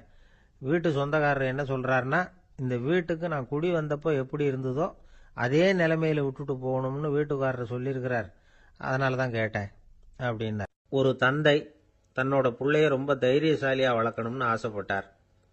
அதுக்காக அவனை கூப்பிட்டு உட்கார வச்சு இப்படி உபதேசம் பண்ணார். இதை பாருப்பா, நான் உன்னாட்டம் இருக்கிறப்போலாம் எதுக்கும் பயப்பட மாட்டேன், ரொம்ப துணிச்சலாக இருப்பேன். ஒரு நாள் ஒரு அப்பாவி எலிய ஒரு பூனை துரத்திட்டு ஓடிச்சு. நான் உடனே என்ன செஞ்சேன் தெரியுமா? அந்த பூனையை பிடிச்சேன். அது வாலில் ஒரு பட்டாசு சரத்தை கட்டினேன், கொளுத்தி விட்டேன். படபடன்னு வெடிக்க ஆரம்பிச்சுட்டுது. அது துள்ளிக்கிட்டு அங்கேயும் இங்கேயும் ஓடி இருக்கு பாரு ஓட்டம், ரொம்ப தமாஷு அப்படின்னார் அப்பா. இப்படி சொல்லிவிட்டு பையனை பார்த்து, இதை கேட்கறதுக்கு உனக்கும் துணிச்சல் வருதா? நான் என்னுடைய செயலை நீ கேட்குறப்போ உனக்கு துணிச்சல் வருதா அப்படின்னு கேட்டார். வருதுன்னா பையன்.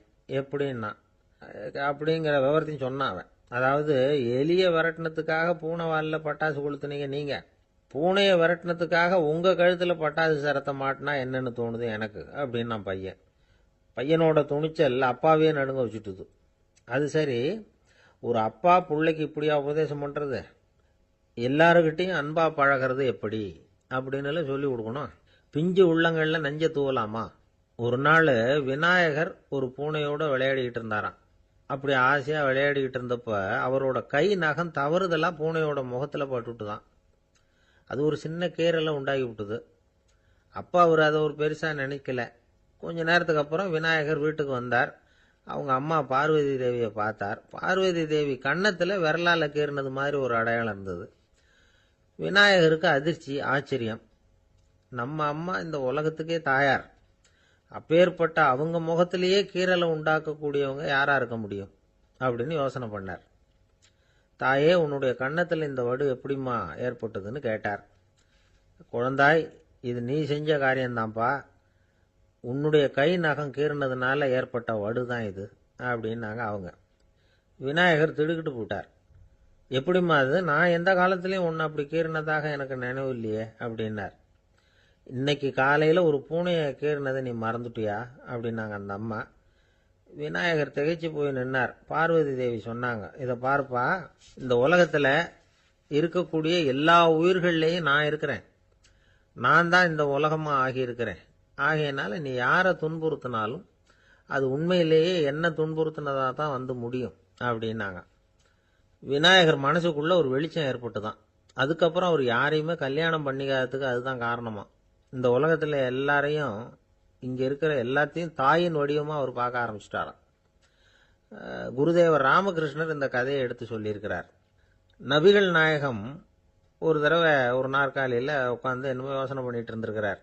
அப்போ அவரோட உடையில ஒரு கீழ்ப்பகுதி தரையில் படிஞ்சு கிடந்திருக்குது. அங்கே விளையாடிக்கிட்டு இருந்த ஒரு பூனை அது மேலே வந்து படுத்து தூங்கி போச்சு. தொழுகை செய்ய வேண்டிய நேரம் வந்துட்டது. நபிகள் நாயகம் எழுந்திருக்க பார்த்தார். அப்போதான் பூனை தன்னோட உடை மேலே படுத்து தூங்கிட்டு இருக்கிறது கண்ணில் படுது. பூனையோட தூக்கத்தை கலைக்க விரும்பல அவர். தன்னுடைய சகோதரியை கூப்பிட்டார். ஒரு கத்திரிக்கோள் எடுத்துட்டு வர சொன்னார். பூனை படுத்திருந்த உடை பகுதி மட்டும் இருக்குல்ல, அதை மட்டும் அதோட கத்திரிச்சு விட்டுட்டு அதுக்கப்புறம் அவர் எழுந்திரிச்சு தொழுகைக்கு போனாராம். அதாவது பிற உயிர்கள்கிட்ட எப்படி அன்பு காட்டணுங்கிறத பெரியவங்க எவ்வளவோ விதத்தில் நமக்கு எடுத்து காட்டியிருக்கிறாங்க. இருந்தாலும் எத்தனை பேர் மனசில் அதெல்லாம் உரைச்சிருக்குது? நாமளும் நம்ம ட்ரெஸ்ஸு மேலே ஒரு பூனை படுத்திருந்தா ஒரு கத்திரிக்கோலை தான் தேடுவோம், எடுத்துக்கிட்டு வர சொல்லுவோம். துணியை வெட்டுறதுக்கு பதிலாக இல்லை அதோட வாழை வெட்டினா என்ன அப்படின்னு தோணும். ஒரு ஆள் ரொம்ப பிரியமாக ஒரு பூனையை ஆற்றுல குளிப்பாட்டிக்கிட்டு இருந்தானா. எப்படி? அந்த பூனையை ஆற்று தண்ணியில் அமுக்கி அமுக்கி குளிப்பாட்டிக்கிட்டு இருக்கிறான். அந்த வழியாக போன பெரியவர் ஒருத்தர் இதை பார்த்தார். இதை பார்ப்பா, பூனையை அது மாதிரி ஆற்று தண்ணியில் அமுக்கி குளிப்பாட்டாத, மூச்சு திணறி செத்து போடும் அப்படின்னு அட்வைஸ் பண்ணார். நீ போய் அவன் வேலையை பார்த்துக்கிட்டு, எனக்கு எல்லாம் தெரியும்னா இவன். சரின்னு அவர் போயிட்டார். கொஞ்ச நேரம் கழித்து அவரே அந்த வழியாக திரும்பி வந்துக்கிட்டு இருந்தார். ஆற்றுல பூனையை குளிப்பாட்டிக்கிட்டு இருந்தவன் அழுதுகிட்டு உட்காந்துருக்கிறான். பக்கத்தில் அந்த பூனை செத்து கிடக்குது. இதை பார்த்தார் பெரியவர். நான் தான் அப்போவே சொன்னேனே அந்த பூனையை ஆற்றுல நினைக்காதேன்னு, அதை கேட்டிருந்தா இப்படி ஆயிருக்குமா அப்படின்னார். அந்த ஆள் கோபமாக இவரை முறைச்சி பார்த்தான். அட போய்யா, இந்த பூனை ஆற்றுல குளிச்சதுனால ஒன்றும் செத்து போகல, குளிச்சதுக்கு அப்புறம் அதோட உடம்பு ஈரமாக இருக்குதுன்னு அதை புழிஞ்சேன், அதனால தான் இப்படி ஆயிட்டுது அப்படின்னானா. உலகத்தில் எது எதுக்கும் ஆராய்ச்சி கூடங்கள் இருக்குதுல்ல, அது மாதிரி தூக்கத்தை பற்றி ஆராய்ச்சி பண்ணுறதுக்கு ஒரு ஆராய்ச்சி கூடம் இருக்குது. அப்படி ஆராய்ச்சி பண்ணணும்னா அதுக்கு மூழ்கிக்கிட்டு இருக்கணும்ல. அதனால தான் அந்த ஆராய்ச்சி கூடம் இங்கே இல்லை. அமெரிக்காவில் பாஸ்டன் பல்கலைக்கழக மருத்துவமனையில் அது இருக்குது. அங்கே தூக்கத்தை பற்றி பலவிதமான ஆராய்ச்சிகள் பண்ணிகிட்டு இருக்கிறாங்க. அந்த ஆராய்ச்சி கூடத்தில் இயக்குனராக இருக்கிற ஒரு நிபுணர் அவர் என்ன சொல்கிறார் தெரியுமா? உங்களுக்கு தூக்கம் வரலையா, நீங்கள் நல்லா தூங்குறதுக்கு தாராளமாக சில யோசனைகளை என்னால் சொல்ல முடியும் அப்படிங்கிறார். யோசனை தானே, காசா பணமாக கேட்டு வச்சுக்கலாமே. உணவு, மனநிலை, தூங்கும் இடத்தோட சூழ்நிலை, படுக்கைக்கு செல்றப்போ உள்ள பழக்க வழக்கங்கள், இது காரணமாக ஒருத்தருக்கு தூக்கம் வராமல் போகலாம். தூக்கம் வராததுக்கு இதுதான் காரணம்னா அதையெல்லாம் சுலபமாக கட்டுப்படுத்தலாங்கிறார் அவர். தூக்கத்தை வரவழைக்கக்கூடிய ஒரு நல்ல மருந்து உடற்பயிற்சி. ஆனால் ஒன்று, படுக்க போகிற நேரத்தில் இது மாதிரி உடற்பயிற்சிகள் எல்லாம் செய்யக்கூடாது. கொஞ்சம் முன்னாடி பகல்லையே இந்த பயிற்சிகளை செய்கிறது நல்லது. தூக்கம் வராமல் அவதிப்படுறவங்க பிற்பகல் நேரங்களில் காஃபி, டீ இது மாதிரி பானங்களை சாப்பிடக்கூடாது. மது அருந்துறது கூட தூக்கத்தை பாதிக்கும். வெது வெதுப்பான நீரில் குளிக்கிறது, தியானத்தில் ஈடுபடுறது, ஓய்வாக இருக்கிறது, படுக்கிறது, அதாவது படுக்கிறதுக்கு முன்னாடி ஒரு குவளை பால் சாப்பிட்றது, இதெல்லாம் தூக்கத்தை வரவழைக்கிறது ரொம்ப உதவியாக இருக்கும். இன்னொரு விஷயம் என்னென்னா, தூங்கி ஆகணுமேங்கிற கவலை வேண்டியதில்லை. அப்படி நினச்சி கவலைப்படுறதை விட்டுடணும். தூக்கம் வரலையா, உடனே படுக்கையை விட்டு எழுந்திருக்க வேண்டியது. வெளியில் வாங்க, வேறு ஏதாவது வேலையில் ஈடுபடுங்க, கொஞ்சம் நேரம் உலாவுங்க, அல்லது ஏதாவது ஒரு புஸ்தகத்தை எடுத்து படிங்க. களைப்பு ஏற்பட்டால் மறுபடியும் படுக்கைக்கு போங்க. தூக்கம் தானே வந்துடும். ஒரு விஷயத்தை மட்டும் நல்லா ஞாபகத்தில் வச்சுக்கணும். படுக்கைக்கு போகிறப்போ உங்கள் மற்ற எல்லா பிரச்சனைகளையும் மறந்துடணும். அது எப்படி சார் முடியும்? அந்த நேரம் தானே எல்லா பிரச்சனையும் வரிசையாக ஞாபகத்துக்கு வருது அப்படின்னு நாம் நினைக்கலாம். ஆனால் பழக்கத்தில் அதை நாம் மாற்றிக்க முடியும். கொஞ்சம் முயற்சி பண்ணணும், அவ்வளோதான். இது எல்லாமே ஆராய்ச்சி பண்ணி பார்த்துட்டு அந்த நிபுணர் சொல்கிற கருத்து தான். இன்னொரு விஷயமும் அவர் சொல்கிறார். அது என்னென்னா, உடல் கோளாறு காரணமாக தூக்கம் வராமல் அவதிப்படுறவங்களுக்கெல்லாம் இந்த யோசனைகள் சரியாக வராது அப்படிங்கிறார். அதுக்கெல்லாம் மருத்துவ சிகிச்சை கொடுத்து தான் சரி பண்ணணும். சில பேருக்கு நடு ராத்திரியில் மூச்சு திணறல் ஏற்பட்டு தூக்கம் வராமல் போயிடும். ஊரெல்லாம் தூங்குறப்ப தான் மட்டும் தூங்காமல் மூழ்கிட்டு இருக்கிறது, ஊரெல்லாம் மூழ்கிட்டு இருக்கிறப்போ தான் மட்டும் தூங்குறது, இது மாதிரி கோளாறுகளால் சில பேர் பாதிக்கப்படலாம். காலு தசை முறுக்கிக்கிறதுனால சில பேருக்கு அடிக்கடி விழிப்பு வரலாம். மன அழற்சி காரணமாக சில பேருக்கு தூக்கம் வராது. இது மாதிரி கோளாறுகளுக்கெல்லாம் அதுக்கு தகுந்த மாதிரி சிகிச்சை கொடுத்து தான் சரி பண்ண வேண்டியிருக்கும். எந்த கோளாறும் இல்லாமல் தூக்கம் வரலைன்னா ஆரம்பத்தில் சொன்ன முறைகளை கடைப்பிடிச்சு பார்க்கலாம். தூக்கம் வந்ததுன்னா யோசனை சொன்ன அந்த நிபுணருக்கு நன்றி சொல்லலாம். ஒருத்தர், ஏன் சார் பஸ்ஸில் தூங்குறது கெட்ட பழக்கமானு கேட்டார். இல்லையே, நான் கூட பஸ்ஸில் போகிறப்ப தூங்கிட்டு தானே போவேன் அப்படின்னார் இன்னொருத்தர். அப்புறம் ஏன் என்ன டிரைவர் வேலை வேணாம்னு வீட்டுக்கு அனுப்பி வச்சுட்டாங்க அப்படின்னாராம் அவர். 13வது பாடல். புள்ளின் வாய் கீண்டானே பொல்லா அரக்கனை கிள்ளிக் களைந்தானே, கீர்த்திமை பாடிப்போய் பிள்ளைகள் எல்லோரும் பாவை களம் புக்கார், வெள்ளி எழுந்து வியாழம் உறங்கிற்று புள்ளும் சிலம்பினகான், போதரிக் கண்ணினாய் குள்ளக் குளிரக் குடைந்து நீராடாதே பள்ளி கிடத்தியோ, பாவாய் நீ நன்னாளால் கள்ளம் தவிர்ந்து கலந்தேலோர் எம்பாவாய். கண்ணழகு படைத்த பெண் ஒருத்தியை இப்பாசுரத்தால் எழுப்புகிறார்கள். மலரில் உள்ள வண்டுகள் போன்று அழகிய கண்களை உடையவளே, கொக்கு வேடத்தில் வந்து வாயை பிளந்து கண்ணனை விழுங்க எண்ணிய பகாசுரனை அவன் வாயை கிழித்து அழித்த கண்ணபெருமான், கொடியவனான ராவணரது தலைகளை அறுத்து அழித்த ராமபிரான், அவர்களது வீர வரலாறுகளை பாடிக்கொண்டு இளம்பெண்கள் எல்லோரும் பாவை நோன்புக்குரிய இடத்திற்கு எப்போதோ சென்று விட்டனர். வானத்திலேயோ குரு என்கிற கோள் மறைந்து சுக்கிரன் உதயமாகிவிட்டான். பட்சிகள் வீதியெல்லாம் பறந்து சப்திக்கின்றன. இந்த மார்கழி விடியல் விடியும் முன்பே உடல் நன்கு குளிரும்படி மடுவில் குடைந்து குடைந்து நீராட வேண்டாமா? இன்னும் படுக்கையில் சுருண்டு கிடக்கலாமா? நல்ல நாளும் அதுவுமாக இப்படி இருக்கிறாயே, அப்படி உனக்கு என்ன தனிய அனுபவம்? உன் மனதில் உள்ள கள்ளத்தனத்தை விடுத்து எங்களோடு சேர்ந்து வா என்று அழைக்கிறார்கள். இதை ரசமாக அனுபவிக்கிறவர்கள் முதல் பாடலிலே மனத்துக்கினியான் என்று ராமனை பேசிவிட்டதால் இந்த ஆயர்பாடிக்குள்ளே ஒரு பெரிய விவாத கோலாகலம் ஏற்பட்டு விட்டதாம். அதாவது சர்ச்சை. அது யாரடா அது? கண்ணனுடைய ஊரிலே வந்து ராமனுடைய கதையை பேசி கொண்டிருக்கிறார்களே என்று சில பேர், சில ஆயர்கள் கோபப்படவும், ஏன் அப்படி பேசக்கூடாதா என்று சில பேர் மறுபடியும் எதிர்ப்பக்கம் விவாதிக்கவும், ஒரு பட்டிமண்டபத்தை போலவே ஒரு விவாதம் அங்கு தொடங்கிவிட்டது என்று அனுபவிப்பார்கள். ஏனென்றால் இந்த பாடல் எப்படி வருகிறது? புள்ளின் வாய் கீண்டானி என்று கண்ணபெருமான் பகாசுரனை அழித்த கதையை சொல்லி பிறகு பொல்லா அரக்கனை கிள்ளி களைந்தானே என்று ராமாவதார கதையையும் சேர்த்து பேசுகிறார்கள். அதை எப்படி சொல்லுகிறார்கள்? கண்ணனுடைய ஸ்தலத்தில் ராமனுடைய கதையா என்று ஒருவர் கேட்க, ஏன் முன்பு ராமனை பாடிய காலத்திலே நாம் கண்ணனை சேர்த்து பாடியது இல்லையா? அந்த காரணமாக வருக வருக வருக இங்கே வாமன நம்பி வருக, கரிய குடல் செவ்வவாய் முகத்து என் காகுத்த நம்பி வருக என்று ஆண்டாளே பாடியிருக்கிறாளே. எனவே ஆண்டாள் சிற்றில் சிதைத்தல் பாடுகிற காலத்தில் சீதவாய் அமுதம் உண்டாய் எங்கள் சிற்றில் சிதையேல் என்று பாடியிருக்கிறாளே. அந்த அனுபவத்தை எல்லாம் இங்கே குறிப்பிடுகிறார்கள்.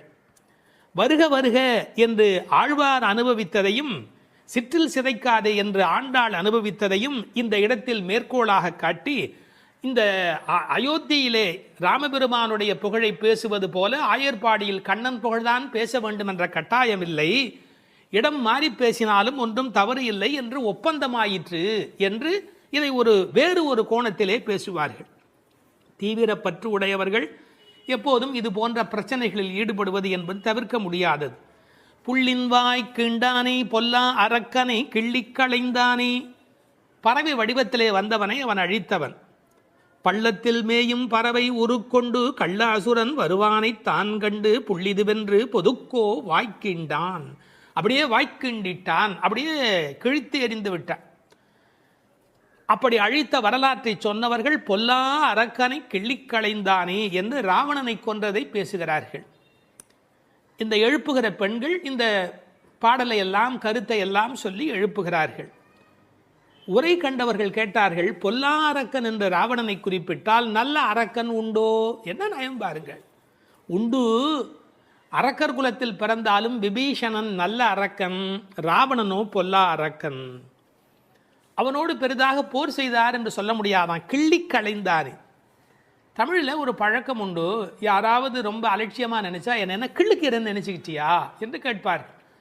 அப்படி ராவணனுடைய தலைகளை ராமன் கிள்ளினானான், கிள்ளி களைந்தானே. அதுக்கு வேற ஒரு பொருள் உண்டு. தன்முனைப்பு உள்ளவர்கள் பரமாத்மாவால் அழிக்கப்படுவார்கள் என்கிற அந்த உணர்வு 10 தலை ஒருவருக்கு உண்டு என்ற கதையை அப்படியே எடுத்துக்கொள்வதை விட, பன்முகமாக ஆசை தலி விரித்து ஆடுகிற போது ஒருமுகமுடைய பரமாத்மா மனதை நாம் ஒருமுகப்படுத்தினால் நமக்கு உள்ளே இருக்கிற பன்முகம் அழிந்து போகும் என்று உருவகமாக எடுத்துக்கொண்டு அனுபவிப்பவர்களும் உண்டு. இப்படி ராவணனை அழித்த வரலாற்றை பேசி கீர்த்திமை பாடிப்போய் பிள்ளைகள் எல்லோரும் பாவை களம் புக்கார். இந்த நெல் பயிரிடுகிற இடத்துக்கு நெற்களம் என்று பெயர், அதுபோல் பாவையின் நோன்பு நோற்கிற இடத்துக்கு பாவைக்களம் என்று பெயர். யாருடைய புகழை பாடுகிறார்கள்? கீர்த்திமை பாடி, ராமன் கண்ணன் இருவருடைய புகழையும் பாடி, கீர்த்தி புகழை பாடி, பிள்ளைகள் எல்லோரும் சின்ன குழந்தைகளாகிய பெண் பிள்ளைகள் எல்லாரும் சேர்ந்து பாவைக்களம் புக்கார். அவங்கெல்லாம் நோன்பு நோக்கிற இடத்துக்கு போய்விட்டார்கள், நான் மட்டும் உனக்காக இங்கே நின்று கொண்டிருக்கிறேன், சீக்கிரம் பாடி என்பது போல் பேசுகிறார். இப்போது பொழுது விடிந்து விட்டது என்பதில் அடையாளம் ரொம்ப நுட்பமான ஒரு அடையாளம். வெள்ளி எழுந்து வியாழம் உறங்கிற்று. அதாவது வெள்ளிக்கிழமை தோன்றிவிட்டது, வியாழக்கிழமை முடிந்து விட்டது இல்லை, குரு ஹோரை போய்விட்டது, சுக்கிரஹோரை தொடங்கி விட்டது. அது இன்னொரு கோணம். வானியலை பற்றி நன்கு ஆய்வு செய்தவர்கள் ஒரு குறிப்பிட்ட காலத்திலே சுக்கிரனுடைய எழுச்சியும் வியாழனுடைய அந்த இறங்கு முகமும் ஒன்றாக நடக்கும் என்று குறிப்பிடுகிறார்கள். சுஜாதா அவர்கள் இதை வைத்துக்கொண்டு கிபி 885 என்று உறுதி செய்ய முடியும் என்று ஒரு கட்டுரையிலே எழுதியிருக்கிறார்கள். ஆனால் வேறு சிலரோ கிபி 8ஆம் நூற்றாண்டில் ஒரே ஒரு முறை மட்டும் அதிகாலை பொழுதில் சுக்கிரன் எழுவதும் குரு மறைவதும் ஒரே வேளையில் நிகழ்ந்துள்ளது. அது முழு நிலவு நாள், பௌர்ணமி. அந்த நாள் அப்படியே குறிப்பிடுகிறார்கள். அந்நாள் கிபி 731 டிசம்பர் 18 காலை 3:30 முதல் 4 மணி. இதனை அடி ஒற்றி ஆண்டாள் பிறந்தது கிபி 716 ஆடிப்பூரம் என்று கணக்கிட்டிருக்கிறார். பாருங்க எவ்வளவு அழகான ஒரு காலக்கணக்கு. வெள்ளி எழுந்து வியாழன் உறங்கிற்று. புள்ளும் சிலம்பின. முன்னர் ஒரு முறை புள்ளும் சிலம்பின என்ற பாடல் வந்திருக்கிறதே, அதெல்லாம் கூட்டுக்குள்ளே. இப்போ வெளியில் பறவைகள் எல்லா இடங்களிலும் திரிந்து அவை இப்போது சப்தம் எழுப்பி கொண்டிருக்கின்றன. இந்த இடத்துல புள்ளும் சிலம்பியதை பற்றி சொல்லுகிற போது உரையாசிரியர்கள் இதை ஆசிரிய பெருமக்களோடு ஆச்சாரிய பெருமக்களோடு இணைத்து பேசுவது வழக்கம். குயில் அதுபோல சில ஆச்சாரியர்கள், கொக்கு அதுபோல, அன்னம் போல, கருடன் போல என்று பறவையோடு அவர்கள் ஓமிக்கத்தக்கவர்கள். கண்டத்வனியிலே, அதாவது குரல் வளத்திலே அவர்கள் குயில் மாதிரி. ஏகாகிர சிந்தையில், எப்போதும் மனம் ஒருமுகமாக இருத்தலில் கொக்கு போல, கொக்கொக்கு கூம்பும் பருவத்து என்பார் திருவள்ளுவர்.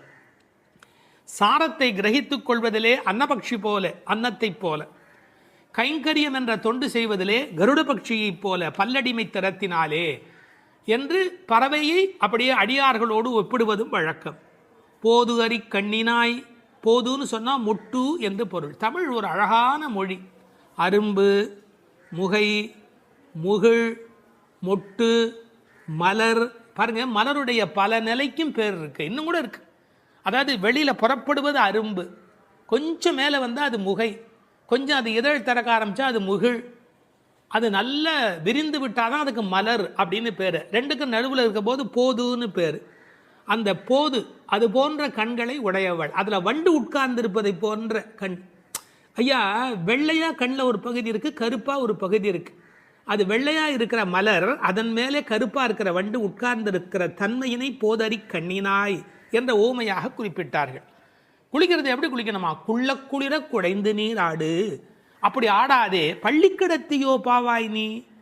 இந்த பெண்ணம்பெரிய அப்படிங்கிற ஒரு சொல்லாட்சி உண்டு. அதுபோல குள்ள குளிர என்ற வார்த்தையை பயன்படுத்தினார்கள். நல்லா முங்கி குளிக்க வேணும், குடைந்து நீராட வேண்டும். ஆற்றில், குளத்தில், கிணற்றில் இருந்து நீர் வளம் இருக்கிற இயற்கையை புதுப்பிக்கின்ற அந்த அழகான மழைக்கு பிறகு அந்த குளிக்கிற சுகத்தை இந்த வரியிலேயே கொண்டு வருகிறாள். குள்ள குளிர குடைந்து நீராடாதே பள்ளிக்கிடத்தியோ பாவாய் நீ நன்னாளால். எல்லா நாளுமே நல்ல நாள் தான். ஆனால் இன்றைக்கு கண்ணனுக்கு நாம் பார்க்க போகிற நாள், ஊருக்கு நலம் செய்கிற நாள், உனக்கு நன்மையான நாள்.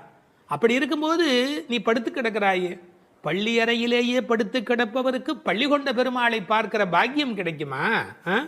அவனை பருகும் சுகம் உனக்கு எப்படி வாய்க்கும்? கள்ளம் தவிர்ந்து கலந்தேலோர் எம்பாவாய்.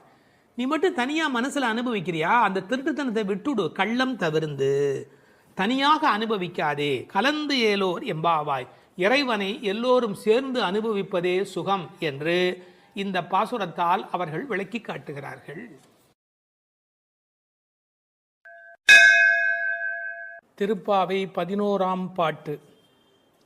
கற்றுக்கரவை கணங்கள் பல கறந்து செற்றார் திரளழியச் சென்று செரு செய்யும் குற்றமொன்று இல்லாத கோவலர்தம் பொற்கொடியே புற்றரவு அல்குல் புனமையிலே போதராய். சுற்றத்து தோழிமார் எல்லாரும் வந்து நின் முற்றம் புகுந்து முகில் வண்ணன் பேர் பாட சிற்றாதே பேசாதே செல்வப் பெண்டாட்டினி எற்றுக்கு உறங்கும் பொருளேலோர் எம்பாவாய். கண்ணனை எண்ணி நோற்காமல் அவன்தான் நம்மை எண்ணி நோற்று இங்கு வரட்டுமே என்று எண்ணி எல்லாவற்றிலும் சிறந்தவளான ஒரு பெண், பக்தி பெண் இந்த பாசுரத்தில் எழுப்பப்படுகிறாள். எல்லாமே கன்றுகள் போல இளமையான பசுக்கூட்டங்கள், பலவற்றை கறப்பதில் ஈடுபட்டு உள்ளவர்கள் இந்த கோபாலர்கள்.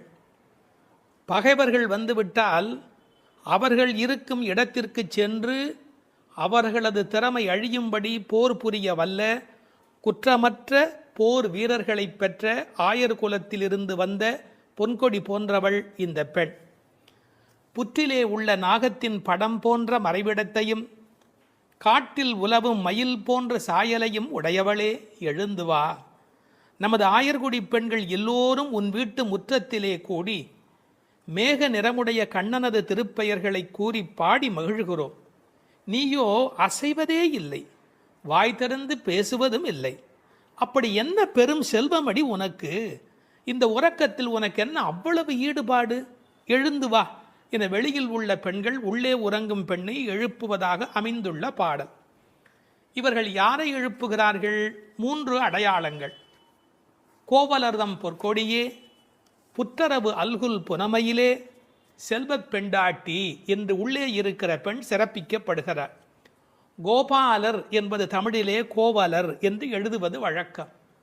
அந்த குலத்தின் தங்க கொடி ஸ்வர்ணலதா. ஸ்வர்ணலதா என்ற வடமொழி சொல்லுக்கு பொற்கொடி என்பது தமிழிலே மொழிபெயர்ப்பு. இவள் ரொம்ப செல்வாக்கு மிக்கவள், பேரழகி. இந்த கோவலர் என்பதை அழகான வித்தியாசமான பல பொருள் சொல்வது வழக்கம். கோ பலர், அதாவது வாக்கிலே வல்லவர் என்று கூட ஒரு பொருள் சொல்வார்கள். கோ அலர், தங்களை தலைவனாக நினைத்ததே அல்ல, கண்ணனுக்கு அடிமையாக மட்டுமே தன்னை நினைத்து கொண்டிருக்கிறவர்கள். இவள் அவர்கள் வீட்டு ஒரு கொடி, கொழுங்கொடி, கொழுகொம்பு தேடுகிற ஒரு கொடி. கோல் தேடி ஓடும் கொழுந்ததே போன்று மால் தேடி ஓடும் மனத்தள், ஆபிக்கோர் பற்று கொம்பு, இதெல்லாம் ஆழ்வார் திருவாக்கு. இவள் மனம் எப்போதும் கண்ணபெருமானை நோக்கி போய்கொண்டிருக்கும். ஒரு கொழுகொம்பாகிய இறைவனை தேடி போவதாலே இவள் கொடி, ஆனால் பொற்கொடி. அடுத்த வார்த்தை அவளுடைய மறைவிடத்தை குறித்து பேசுகிறார்கள். புற்றரவு அல்குல் புனமையிலே. இது தமிழிலே ரொம்ப இயற்கை. அதில் என்ன ஒரு குறிப்பு இருக்கிறது என்றால், பாம்பு புற்றிலே ஒடுங்கி விடும், அதுபோல் இவளுக்கு ஒடுக்கமான இடை என்பதை நாம் இந்த இடத்தில் புரிந்து கொள்ள வேணும். பெண்ணுக்கு இடை எப்படி இருக்க வேணும்? பொய்யோ எனும் இடையாளொடும் இளையானொடும் போனான், கம்பனுடைய வாக்கு. சீத்தையினுடைய இடை உண்டா இல்லையா என்று எல்லோரும் சர்ச்சை செய்கிற இடை என்று எழுதினார். இந்த புற்றரவு அல்குல் என்பதை கொஞ்சம் விளக்கம் சொல்லுகிற ஆச்சாரியர்கள், அது மறைந்திருப்பதையும், குளிர்ச்சி, பாம்பு புற்றுக்குள் மறைந்திருக்கும், புற்றுக்குள்ளே எப்போதும் வெப்பம் குறைவாக இருக்கும். நான் ஒரு குறிப்பு படித்தேன், 23 டிகிரி செல்சியஸ் அந்த சூட்டில் தான் உள்ளே இருக்குமா பாம்பு குடியிருப்பதற்கு விரும்புமா. ஏர் கண்டிஷன் ரூமில் இருக்கிற மாதிரி அந்த குளிர்ச்சி இருந்தால்தான் அது அங்கே இருக்குமா. அதுபோல இந்த பெண்ணின் மறைவிடத்தையும் அவர்கள் குளிர்ச்சி மிக்கது என்று பாடுகிறார்கள். ஆனால் புற்றரவு அல்குல் என்பதை தத்துவார்த்தமாக எடுக்கிற போது ஞான பக்தி மிக்க என்று அதற்கு வேறு இறை பொருள் கொண்டு சொல்லுவது வழக்கம்.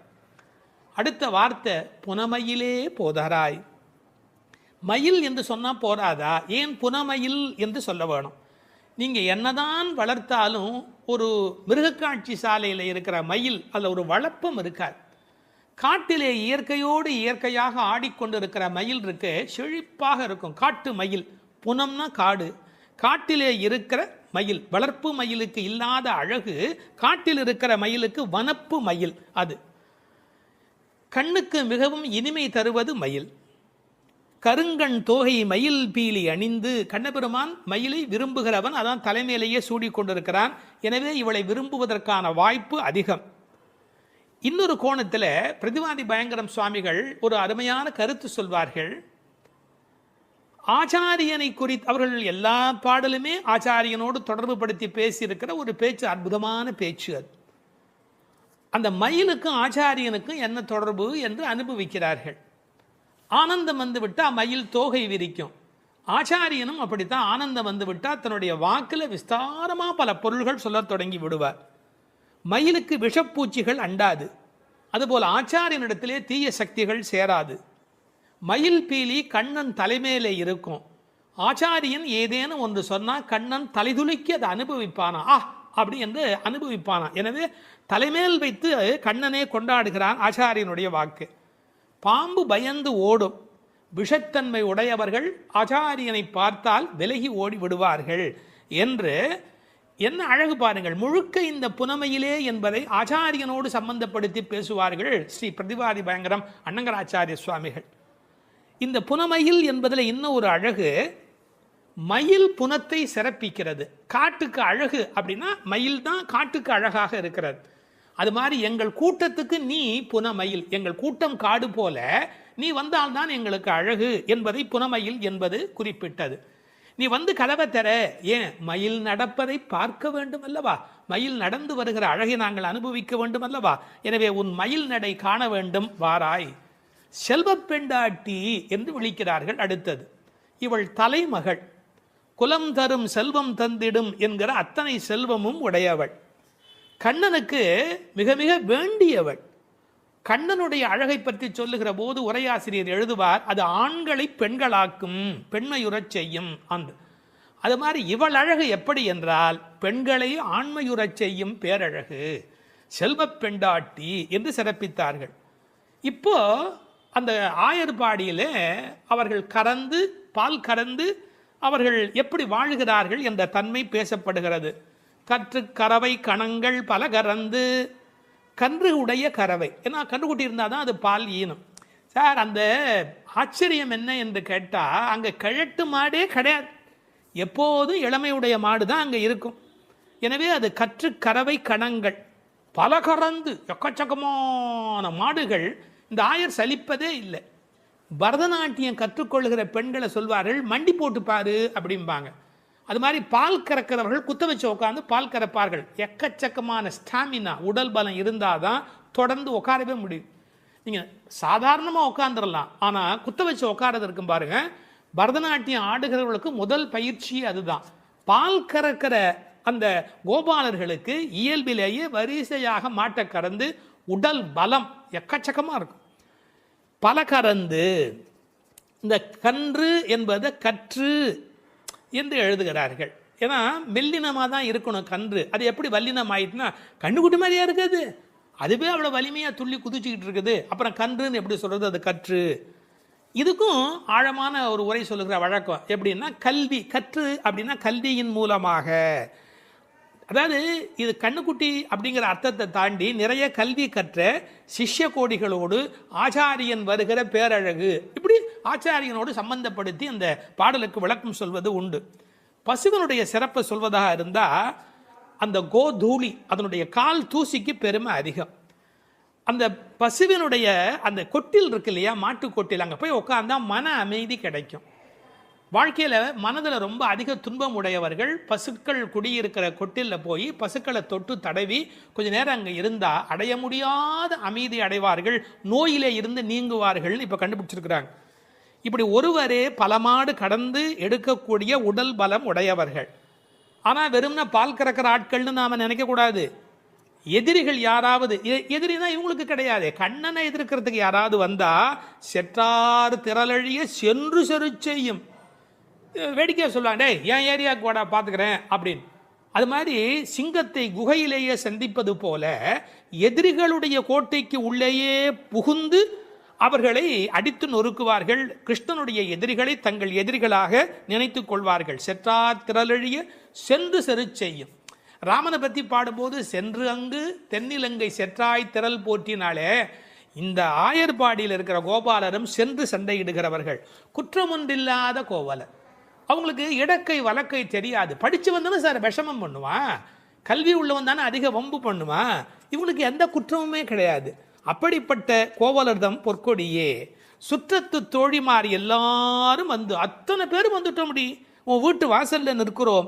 தேகபந்துக்கள் ஆத்ம பந்துக்கள் என்று எல்லாருமா நாங்கள் உங்கள் வீட்டு வாசலில் வந்து நிற்கிறோம். நீ முற்றம் புகுந்து முகில்வண்ணன் பேர் பாட. உங்கள் வீட்டு கதவை திறந்து நாங்கள் தொட்டி முற்றத்துக்குள்ளேயே வந்து நிற்கிறோம். வீடு கட்டுகிறவர்கள் பழைய காலத்தில் படி, நடை, கூடம், முற்றம், பின்னால் இருக்கிற இடம் வெளி என்று கட்டுவார்கள். நாங்கள் படியை தாண்டி நடையை தாண்டி வீட்டு முற்றத்துக்குள்ளே வந்து பாடுகிறோம். இன்னும் உன் காதில் கேட்கலையா? அணியரங்கன் திருமுற்றத்து அடியார் தங்கள் இன்பமிகு பெரும் குழுவும் கண்டு. பெருமாள் திருமொழியில் இருக்கிற வாக்கு. ரங்கநாதனுடைய முற்றத்தில் வந்து நின்று கொண்டு பாடுவார்கள். அதுபோல நாங்கள் இப்போது பாடிக்கொண்டிருக்கிறோம். முற்றம் புகுந்து முகில் வண்ணன் பேர் பாட. ஒரு அழகு சொல்லட்டுமா?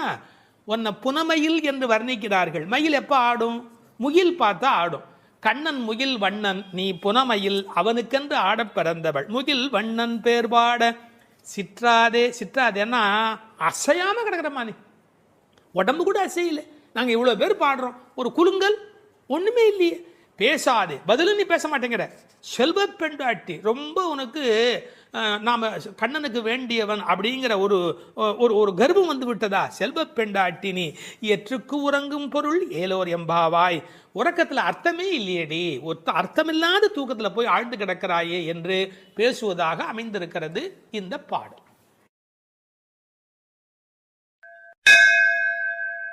12ஆம் பாடல். கனைத்திளம் கற்றெருமை கன்றுக்கு இறங்கி நினைத்து முலை வழியே நின்று பால் சோர நனைத்தில்லம் சேராக்கும் நற்செல்வன் தங்காய் பனித்தலை வீழனின் வாசல் கடை பற்றி சினத்தினால் தென்னிலங்கை கோமானைச் செற்ற மனத்துக்கு இனியானை பாடவும் நீ வாய் திறவாய். இனித்தான் எழுந்திராய் ஈதன்ன பேருறக்கம் அனைத்தில்லத்தாரும் அறிந்தேலோர் எம்பாவாய். இதனுடைய பொருள், கன்றை பிரிந்த எருமை தன் கன்றை நினைத்து கனைத்து அந்த நினைப்பால் தனது காம்புகளிலிருந்து விடாது பால் பொழிவதால் வீடெல்லாம் பால் வெள்ளமிட்டு சேராகி கிடக்கின்ற வீட்டின் தலைவனான பெரும் செல்வத்தை பெற்றிருப்பவனது தங்கையே. முன்பு பெரும் கோபத்தால் தென்னிலங்கை மன்னனான ராவணனை அழித்து ஒழித்த மனத்திற்கு இனியவனான ராமபிரானை புகழ்ந்து மார்கழி மாத பனி தலையில் விழுந்து கொண்டிருக்க நாங்கள் உன் வீட்டு வாசலில் கீர்த்தனம் செய்வதை கேட்டும் நீ உறங்கலாமா? கதவை திற, பொழுது விடிந்து இன்னும் நீ உறங்குவது எல்லா வீட்டாருக்கும் தெரிந்து விட்டது. இனியாவது எழுந்திரு, என்ன இது பெரிய உறக்கம் என்கிறார்கள். இந்த பாடலில் எழுப்பப்படுகிறவள் கண்ணபெருமானுடைய நெருங்கிய நண்பனுடைய தங்கை. அவளை எழுப்புகிற போது நற்செல்வன் தங்காய் என்று அவர்கள் அன்போடு அழைக்கிறார்கள். சூழலை முதலில் வர்ணிக்கிறார்கள். ஒரு எருமை அவிழ்த்துவிட்ட பிறகும் பால் கறவாமல் விட்டுவிட்டதால் தன் கன்றை நினைத்து அது பால் பொழிகிறது, அதனால் வீடு சேராகிறது. கனைத்திளம் கற்று எருமை கன்றுக்கு இறங்கி நினைத்து முலைவழியே நின்று பால் சோர என்று பாடலிலே வருகிறது. பக்தி இலக்கியங்களுடைய அடிப்படை நாதமே அன்புதான் பிரமாதம். உண்மையிலேயே வாழ்க்கை ஒரு அறிவுபூர்வமான ஏற்பாடு அல்ல, அது அன்பு பூர்வமான ஒரு ஏற்பாடு. ஒரு எருமையே இப்படி இருக்குமானால் இறைமை என்ற இறை தத்துவத்தில் ஈடுபட்டவர்கள் எவ்வளவு இரக்கத்தோடு இருக்க வேண்டிய கடமை உடையவர்கள். எருமை மாடு கன்றுக்கு இறங்கி பால் சொரிவதை கவிச்சக்கரவர்த்தி கம்பன் பாடிக்காட்டி இருக்கிறார். எருமைகள் பால் பொழிய அன்னக்குஞ்சுகள் அந்த பாலை அருந்தி மகிழ்ந்தன என்று ஒரு கற்பனையிலே பாடுகிறார்.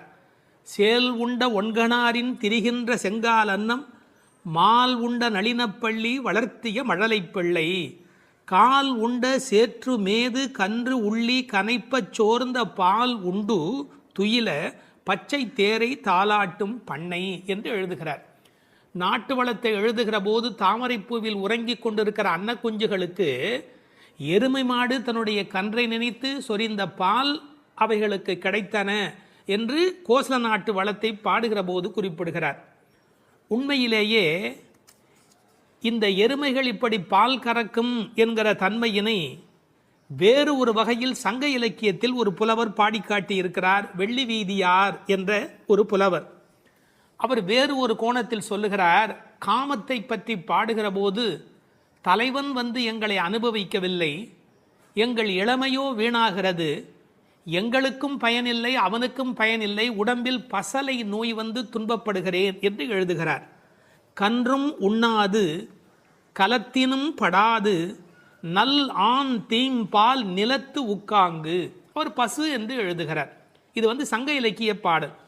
ஆண்டாள் சங்க இலக்கியங்களை படித்தவள் என்பதற்கு இது ஒரு அடையாளம். கன்றும் உண்ணாது கலத்தினும் படாது நல்லான் தீம்பால் நிலத்து உக்காங்கு எனக்கும் ஆகாது என்னைக்கும் உதவாது பசலை உணியர் வேண்டும் என்று குறுந்தொகையிலே வெள்ளி வீதியார் என்ற புலவர் எழுதி காட்டியிருக்கிறார். இன்னொரு கோணத்திலே பார்க்கிற போது வியாக்கியானம் பண்ணினவர்கள் எருமை மாடு கன்றை நினைத்து படுகிற பாட்டை சொல்லிவிட்டு எருமைகள் கரவாவிட்டால் படும் பாடு இந்த பெண்கள் கோபியர் சொல்லுகிறார்களாம். என்ன, அனைவரும் எருமை படுகிற பாட்டை நாங்கள் அல்லவா உன்னாலே படுகிறோம் என்று கண்ணனுக்கு புரிய வைக்கிறார்களாம். எனவே கனைத்திளம் கற்றெருமை கன்றுக்கு இறங்கி நினைத்து முலைவழியே நின்று பால் சோர.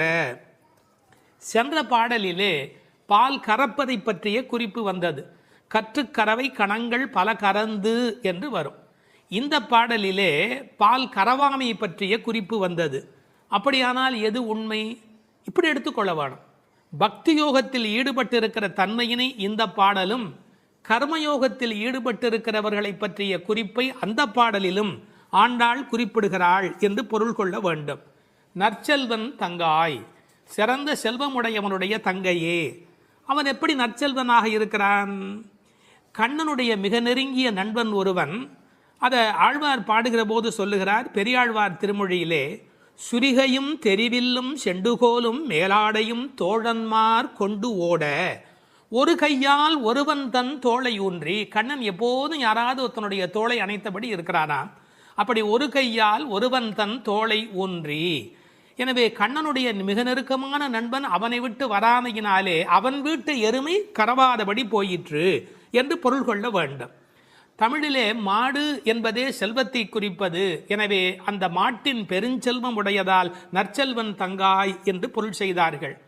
தத்துவார்த்தமாக பொருள் செய்தவர்கள் ஆண்டாளுக்கு சகோதரராக எம்பெருமானாரை சொல்லுகிற மரபு வழி சிந்தனையினை கொண்டு வருகிறார்கள்.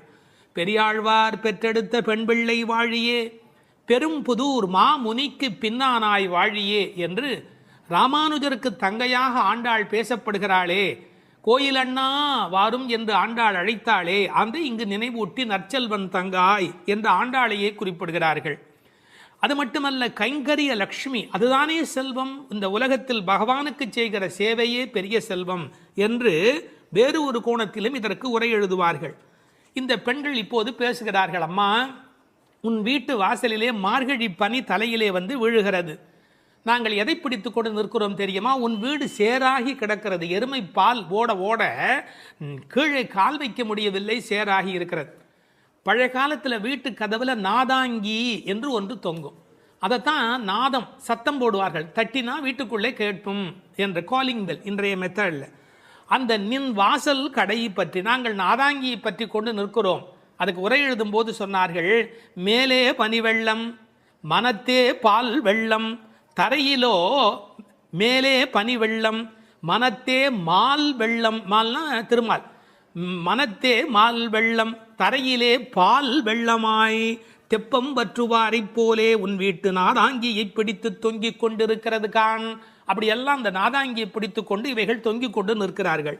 சினத்தினால் தென்னிலங்கை கோமானை செற்ற மனத்துக்கு இனியானி பாடமும் நீ வாய் திறவாய். அளவு கடந்த அநியாயம் செய்து விட்டான் ராவணன். என்ன, சீத்தையை ராமனால் பிரிய முடியாது. பிராட்டியையும் பெருமாளையும் பிரிக்கக்கூடாது. அந்த பாவத்தை செய்தமையினால் கோபப்பட்டு சினத்தினால் தென்னிலங்கை கோமான் ராவணனை செற்ற அழித்த மனத்துக்கு இனியானை பாடவும் நீ வாய் திறவாய். ராமன் மனத்துக்கு இனியவன் என யாருக்கும் எந்த நோவும் வரக்கூடாது என்று எண்ணுவது ராமனுடைய பண்பாடு. எப்படி என்று குகனை போன்ற அன்பர்கள் வருகிறார்கள். இவன் தாழ்ந்தவன் என்று நினைக்கல, ஏழை ஏதலன் கீழ்மகன் என்னாது அவனோடு அன்பு பாராட்டுகிறார். கிளிக்கு யாருடைய பெயர் வைப்பது என்று கேட்கிறாள். கைகேயி அம்மாவுடைய பெயரை வை என்று சொல்லுகிறார். இப்படி எல்லோருக்கும் மனத்துக்கு இனியனாயிருந்த அழகை வைமு கோபாலகிருஷ்ணமாச்சாரியார் உரையிலே ராமாயண பாடல்ல இருந்தே பல குறிப்பு சொல்லுகிறார். மனத்துக்கினியானே என்ற தொடர்க்கு நட்பினர் நொதுமலாளர் பகைவர் ஆகிய மூவகையர் மனத்துக்கும் இனியவன் என்று பொருள் கொள்ளலாம். குகனை விடுங்கள். அடுத்தாற் போல வாலிக்கும் ராவணனுக்கும் கூட இனியனாயிருந்தான் என்றோ. மூக்கும் காதும் வெம்முரண் முலை கண்களும் முறையால் இழந்து அரற்றிய சூர்ப்பனகையும் போக்கினீர் என் நாசி பொய்த்து என் என்றும் மேக்குயரும் நெடுமூக்கு மடந்தையர்க்கு மிகையன்றோ என்றும் பிழை செய்தீரோ என்றும் சூர்ப்பனகை ராமனை புகழ்ந்து பாடுகிறாள். மார்பில் ராமபானம் பாய்ந்து நின்ற நிலையும் வாலி ஓவியத்து எழுத ஒண்ணா உருவத்தாய் என்று சொல்லுகிறான். ஆவி போம் வேலைவாய் அறிவு தந்து அருளினாய் என்று பேசுகிறான். ராவணன் மாலியவானிடத்திலே வந்து சொல்லுகிற போது நாசம் வந்துற்ற காலை நல்லதோர் பகையை பெற்றேன் என்றார். அது மட்டுமல்ல, ராமனுடைய தோற்றத்தை பார்த்துவிட்டு சொல்லுகிறான், ராகவன் மேனி நோக்கி தீயன கொடிய வீர சேவகச் செய்வை கண்டால் நாயன தகுதும் அன்றே காமனும் நாமும் எல்லாம் என்று பகைவனை கொண்டாடுகிறான் ராவணன். எனவே ராமனிடத்தில் எல்லோரும் அன்பு பாராட்டுகிற காரணத்தினாலே அவன் மனத்துக்கு இனியவனாக இருக்கின்றான். அந்த மனத்துக்கு இனியானை நாம் பாட இனித்தான் எழுந்திராய். ராமாயணமே சொல்லிவிட்டோம், இன்னும் நீ எழவில்லையே, ஈதென்ன பேருறக்கம். இந்த உறக்கம் நியாயமா? இப்படி தூங்கி தொலைக்கிறாயே. அனைத்தில்லத்தாரும் அறிந்தார். உனக்கு வெக்கமா இல்லை? பக்கம் வீடு எதிர் வீடு எல்லாருமே நீ எழவில்லை என்பதை தெரிந்து வைத்திருக்கிறார். மனிதர்களுடைய இயல்பு தன்னை பற்றி அக்கம் பக்கம் என்ன நினைக்கும் என்கிற ஒரு கூச்ச சுபாவம் உண்டு. அதை இந்த இடத்துல எடுத்து சொல்லி அனைத்தில்லத்தாரும் அறிந்து என்று உரை எழுதினார்கள். ராமானுஜரை நினைவூட்டி உரையிலே இன்னொரு குறிப்பு சொன்னார்கள். திருக்கோஷ்டியூர் கோபுரத்தின் மேல் ஏறி திருவெட்டெழுத்தினுடைய பொருளை ஓரான் வழி உபதேசமாக வருகின்ற ஒன்றை கூட எல்லாரும் அனைத்தில்லத்தாரும் அறியும்படியாக சொன்னவர் ஸ்ரீ ராமானுஜர் அல்லவா? அவரை இந்த இடத்தில் நினைவு கூர்ந்து இந்த பாடல் நிறைவு பெறுகிறது.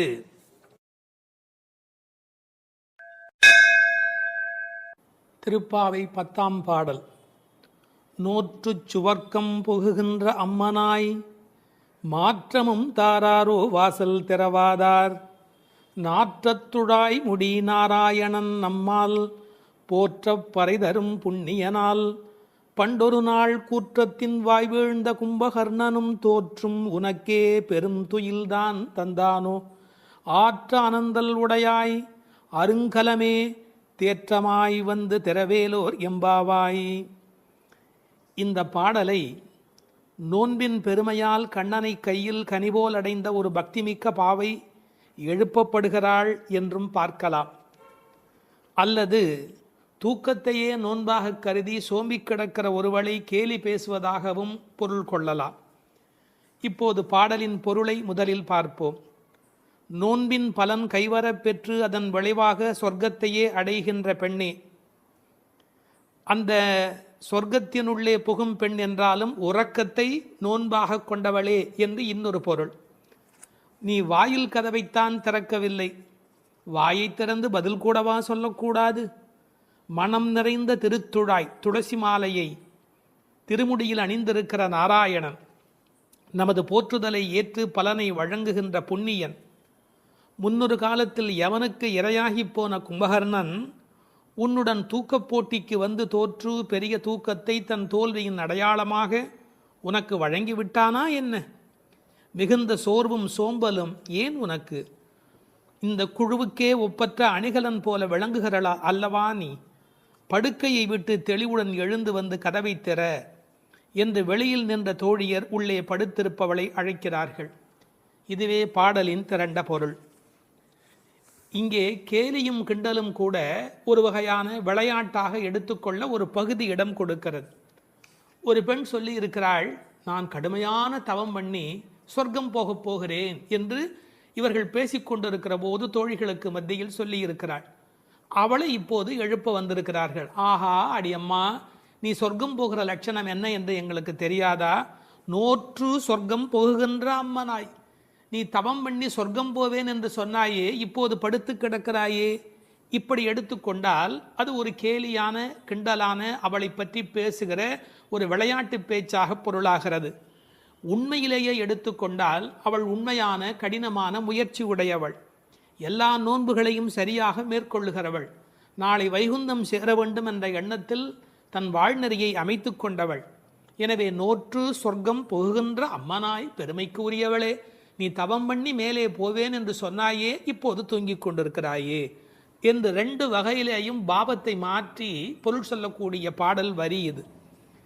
சொர்க்கம் எது, நரகம் எது? ராமாயணத்திலே சீதா பிராட்டியார் சொல்கிறார், உன்னோடு இருப்பதுதான் எனக்கு சொர்க்கம். ராமனிடத்திலே சொல்கிறார், உன்னை பிரிந்தால் அது நரகமாக ஆகிவிடுகிறது. ஆகவே பெருமானோடு இருக்கிற நேரம்தான் சொர்க்கம். இவள் ஒருவேளை தன் தவத்தின் பலனால் பெருமாளோடு இருக்கிறவளோ, இறைவனுடைய நினைப்பே சொர்க்கமாகிறது, மறப்பே நரகமாகிறது. இது இன்னொரு சிந்தனை. இவளுடைய இயல்பு பக்குவம் காரணமாக உயர்ந்து போய் சாது கோஷ்டியில் சேர்ந்து விட்ட காரணத்தால் சாமானியரோடு நமக்கென்ன பேச்சு என்ற எண்ணத்தில் வாயாடாமல் இருக்கிறாளோ என்பதை அடுத்த வரி நமக்கு புலப்படுத்தும். தனக்கு உரிய நல்ல கோஷ்டியிலே இருப்பது, சிறந்தவர்களோடு அந்த வர்க்கத்தில் இருப்பதுதான் சொர்க்கமாக மாறுகிறது. நீ அப்படி தகுந்த சாது கோஷ்டியிலே போய் சேர்ந்து விட்டதால் எங்களோடெல்லாம் பேசக்கூடாது என்பதற்காக மாற்றமும் தாராரோ, நீ பதில் தராமல் இருக்கிறாயா என்று ஒரு கேள்வி எழுகிறது. அம்மாடி, உன்னால் வீட்டு வாசல் திறக்க முடியவில்லை, வீட்டு வாசலே திறக்க முடியவில்லையே, உனக்காக வைகுந்த வாசல் திறக்கப் போகிறதா என்று இன்னொரு கிண்டல் பொருளும் அதற்குள்ளே இருக்கிறது. மாற்றம் தாராரோ வாசல் திறவாதார். ஒருவேளை உண்ணாவிரதம் மாதிரி மௌன விரதம் இருக்கிறாயா? அட, வாயில் திறப்பது கடினம், வாயை திறப்பது கூடவா கடினம்? வாசல் செம்மினால் வாயும் செம்ம வேண்டுமோ என்று வியாக்கியானத்திலே இந்த இடத்தை குறிப்பிடுவார்கள். நீ எழுந்து பேச வேண்டாம், கதவை திறக்கக்கூடாதா? கதவை திறக்க வேண்டாம், வாயாலாவது பதில் சொல்லக்கூடாதா? ஏன் இப்படி நீ இருக்கிறாய் என்று அந்த பெண்ணை கேட்பது போல் அந்த பாடல் அமைந்திருக்கிறது. அடுத்து நாராயணனை சொல்லுகிறார்கள். நாற்றத் துழாய்முடி நாராயணன். உலகத்திலேயே மிகப்பெரிய சிறப்பு துளசிக்கு உண்டு. பிறக்கும் போதே அது நறுமணத்தோடு பிறப்பது. அதனால்தான் பின்னாலே பாடுகிறார்கள், இருந்தவண்ணாகிலும் கொண்டு வீசுமினி. துளசி கிடைக்கவில்லை என்றாலும் பரவாயில்லை, துளசி இருந்த மண்ணை எடுத்தாவது எங்கள் மீது வீசுங்கள் என்பார்கள். ஒரு பெருமாள் கோயிலுக்குள் போகிற போது நமக்கு கிடைக்கிற மிகப்பெரிய இன்பமே அந்த திருத்துழாய் நறுமணம். பச்சை கற்பூரம் அது இன்னொரு பக்கம். திருத்துழாய் நறுமணம்தான் கோயிலின் சிறப்பழகு. கண்ணன் திருத்துழாய் அணிந்து அங்கு வந்து சென்றால் 100 குழிக்கு தாங்கும் என்று உரை எழுதுவார்கள். அதாவது அவன் வந்து போன வாசம் அந்த இடம் முழுவதும் நிறைந்திருக்குமா. இப்போது திருத்துழாய் வாசம் வருவதாலே இந்த பெண்களுக்கு உள்ளூர ஒரு கவலை, ஒருவேளை கண்ணன் இங்கே உள்ளே வந்துவிட்டு போயிருக்கிறானோ என்கிற ஒரு சின்ன கவலையும் வெளிப்பட பேசுகிறார்கள். நாற்றத் துழாய்முடி நாராயணன். நான் துளசியை பற்றி ஒரு மருத்துவ புத்தகம் படித்து கொண்டிருந்தேன். அதில் துளசி பிராணசக்தியை கூட்டி நம்முடைய கபத்தை குறைக்கக்கூடியது. அது மட்டுமல்ல, அது 100 வகையான மேலான மருந்தாக அது பயன்பட்டு கொண்டிருக்கிறது. துளசி, கருந்துளசி, செந்துளசி, நாதுளசி என்று 4 வகையாக அது கிடைக்கிறது. பிராணசக்தியை கூட்டுகிறது என்பதற்காக அப்படியே எடுத்துக்கொள்ளுகிற போது அது முற்றிலுமாக ஒருவருடைய உடலை மாற்றி அமைக்கக்கூடியது. துறவரத்துக்கு போகிறவர்களுக்கு கூட துணை நிற்கக்கூடியது என்று ஒரு குறிப்பு எழுதி வைத்திருக்கிறார்கள். துளசியோடு ஒரு 5 மிளகு வைத்து 3 நாள் சாப்பிட்டால் 3 மாத காலம் ஒரு பெண் அப்படி சாப்பிட்டால் குழந்தை பேர் இல்லாத பெண்களுக்கு வாய்க்கும் என்று எழுதுகிறார்கள். 9 மிளகு வைத்து அரைத்து 7 நாட்கள் வெறும் வயிற்றில் சாப்பிட்டால் எந்த விஷமும் உரியும் என்று எழுதுகிறார்கள். எனவே மருந்தல்ல, மாமருந்தாக விளங்குவது திருத்துழாய். அந்த நாற்றத்துழாய் முடி நாராயணன். திருவடியில் மட்டுமல்ல, அவன் திருமுடியிலும் இருக்கிற மேன்மையும் ஏற்றமும் பெற்றது இந்த திருத்துழாய். அந்த நாராயணன் நம்மால் போற்ற பறைதரும் புண்ணியனால். இந்த நம்மால் என்பதை நம்மால் என்று பிரித்து சொல்வார்கள், நம்மால் என்று சேர்த்து சொல்வார்கள்.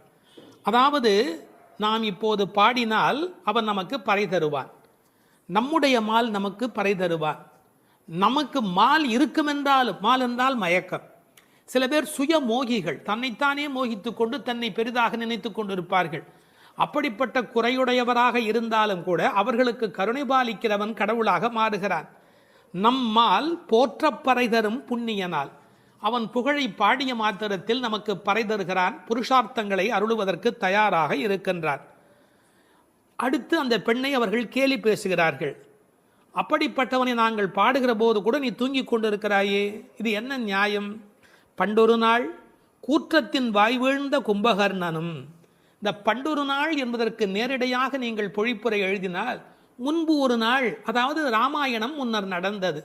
அப்படி முன்பொரு நாள் நடந்த ராமாயண யுத்தத்தில் கும்பகர்ணன் தோற்று விழுந்தான். இது வெளிப்படையான பொருள். ஆனால் ஒரு நயம் இருக்கிறது.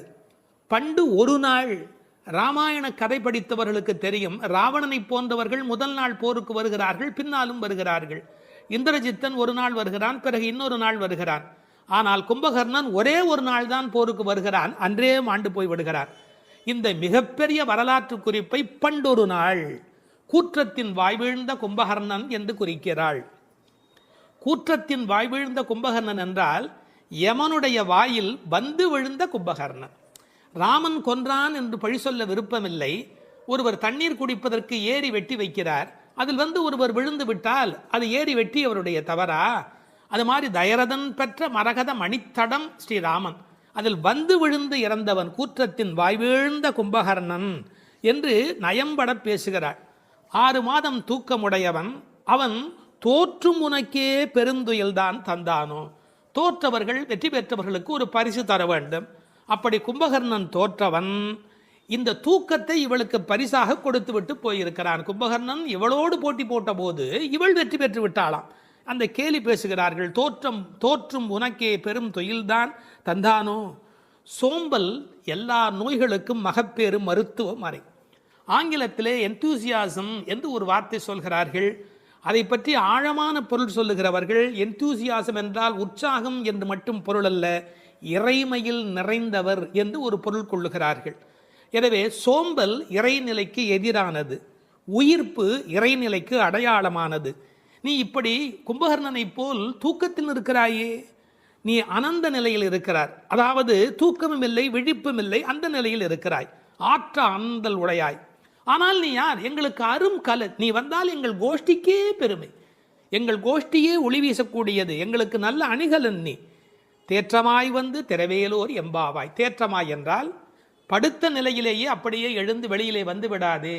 அதுக்கு ஒரு உரை சொல்வார்கள், வால்மீகத்தில் இலக்குவனை பார்க்க தாரை வந்த மாதிரி வந்து விடாதே, நீ உன்னை அழகுபடுத்தி கொண்டு திருத்தமாக வர வேண்டும் என்ற குறிப்பை அருங்கலமே தேற்றமாய் வந்து திரவேல் என்று பாடுகிறார்கள். 9வது பாடல். தூமணி மாடத்து சுற்றும் விளக்கெரிய தூபம் கமழ துயிலணை மேல் கண் வளரும் மாமன் மகளே, மணிக்கதவும் தாழ்த்திரவாய் மாமீர் அவளை எழுப்பீரோ, உன்மகள்தான் ஊமையோ அன்றிச் செவிடோ அனந்தலோ ஏமப் பெருந்துயில் மந்திரப்பட்டாளோ, மாமாயன் மாதவன் வைகுந்தன் என்றென்று நாமும் பலவும் நவின்றேலோர் எம்பாவாய்.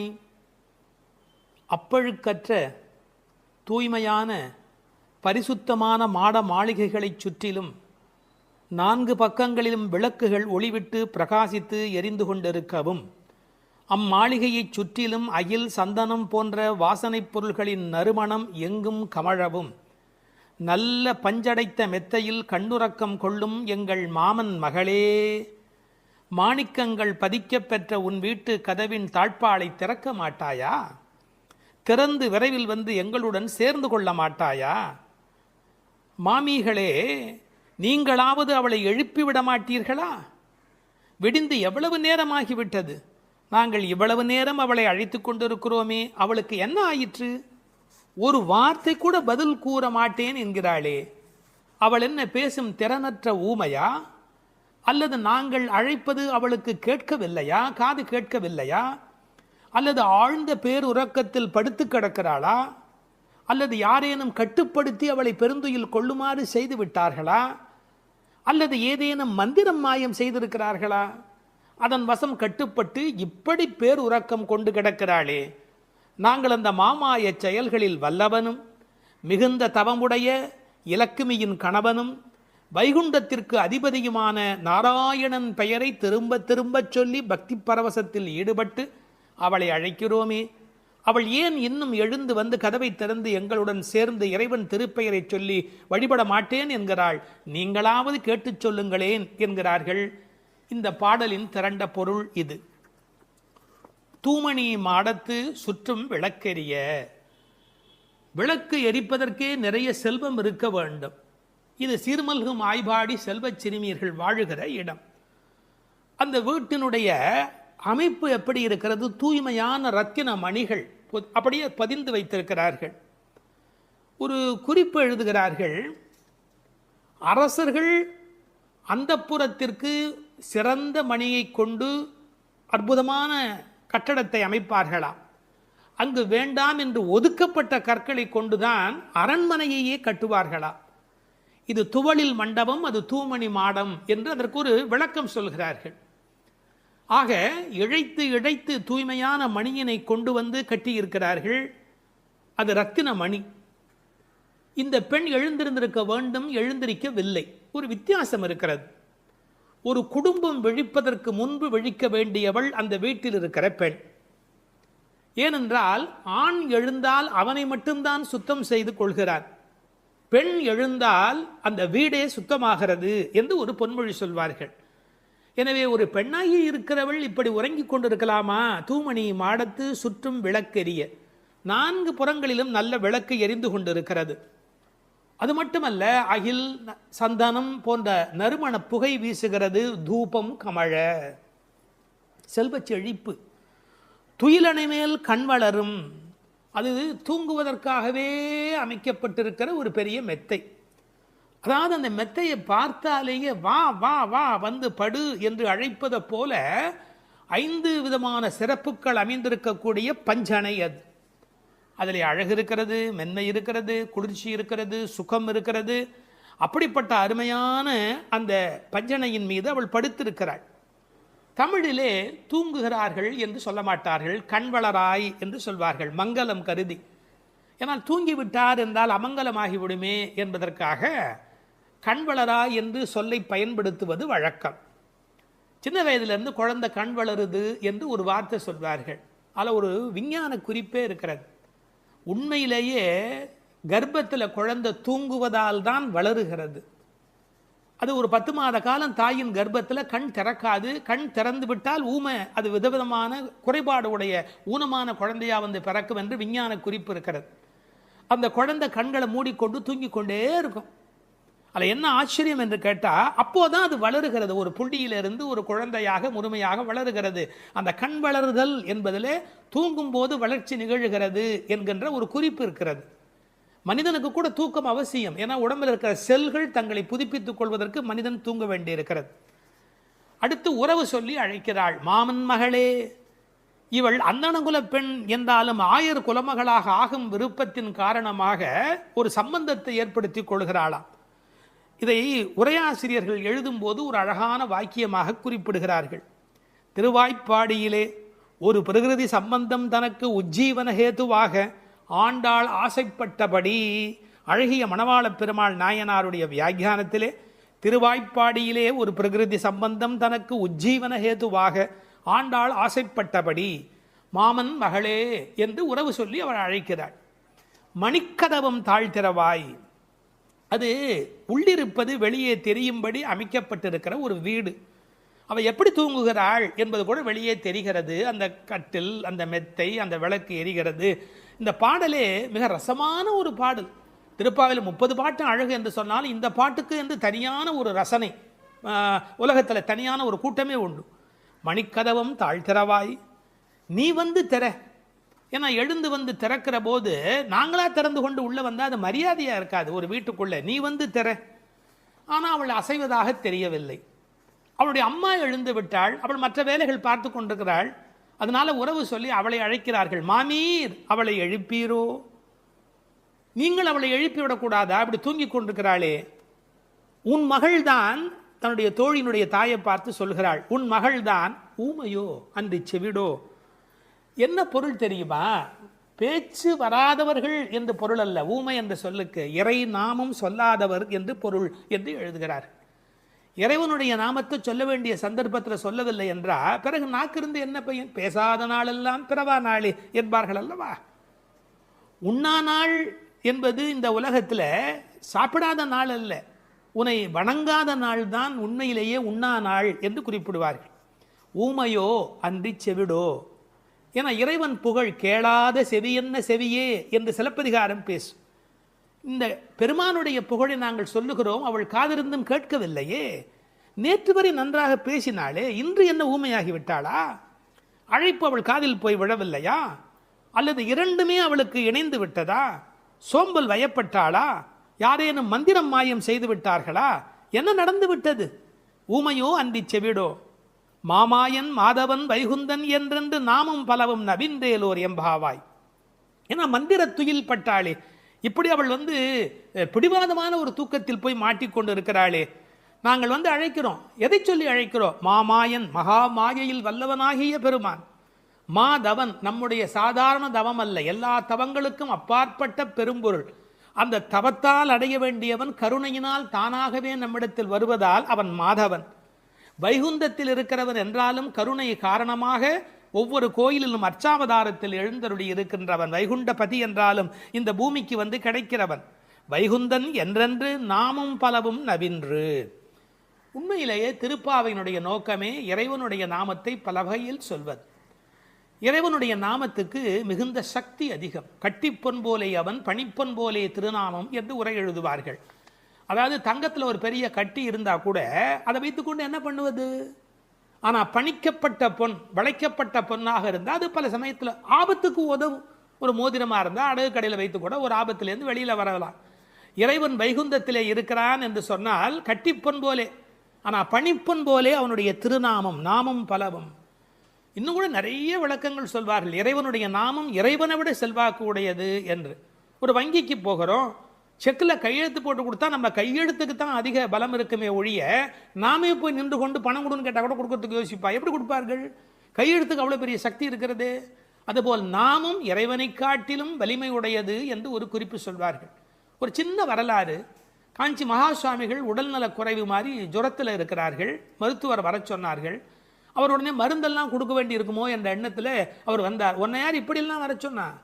நீ உட்கார், நான் இப்போ என்னுடைய டெம்பரேச்சர் எடுத்துக்கோ, விஷ்ணு சஹஸ்ரநாமம் சொல்ல போகிறேன், சொல்லி முடிச்சதுக்கப்புறம் டெம்பரேச்சர் எப்படி இருக்கு பார் அப்படின்னு சொல்லிட்டு விஷ்ணு சஹஸ்ரநாமம் சொல்லுவதற்கு முன்பு ஜுரம் இருந்தது.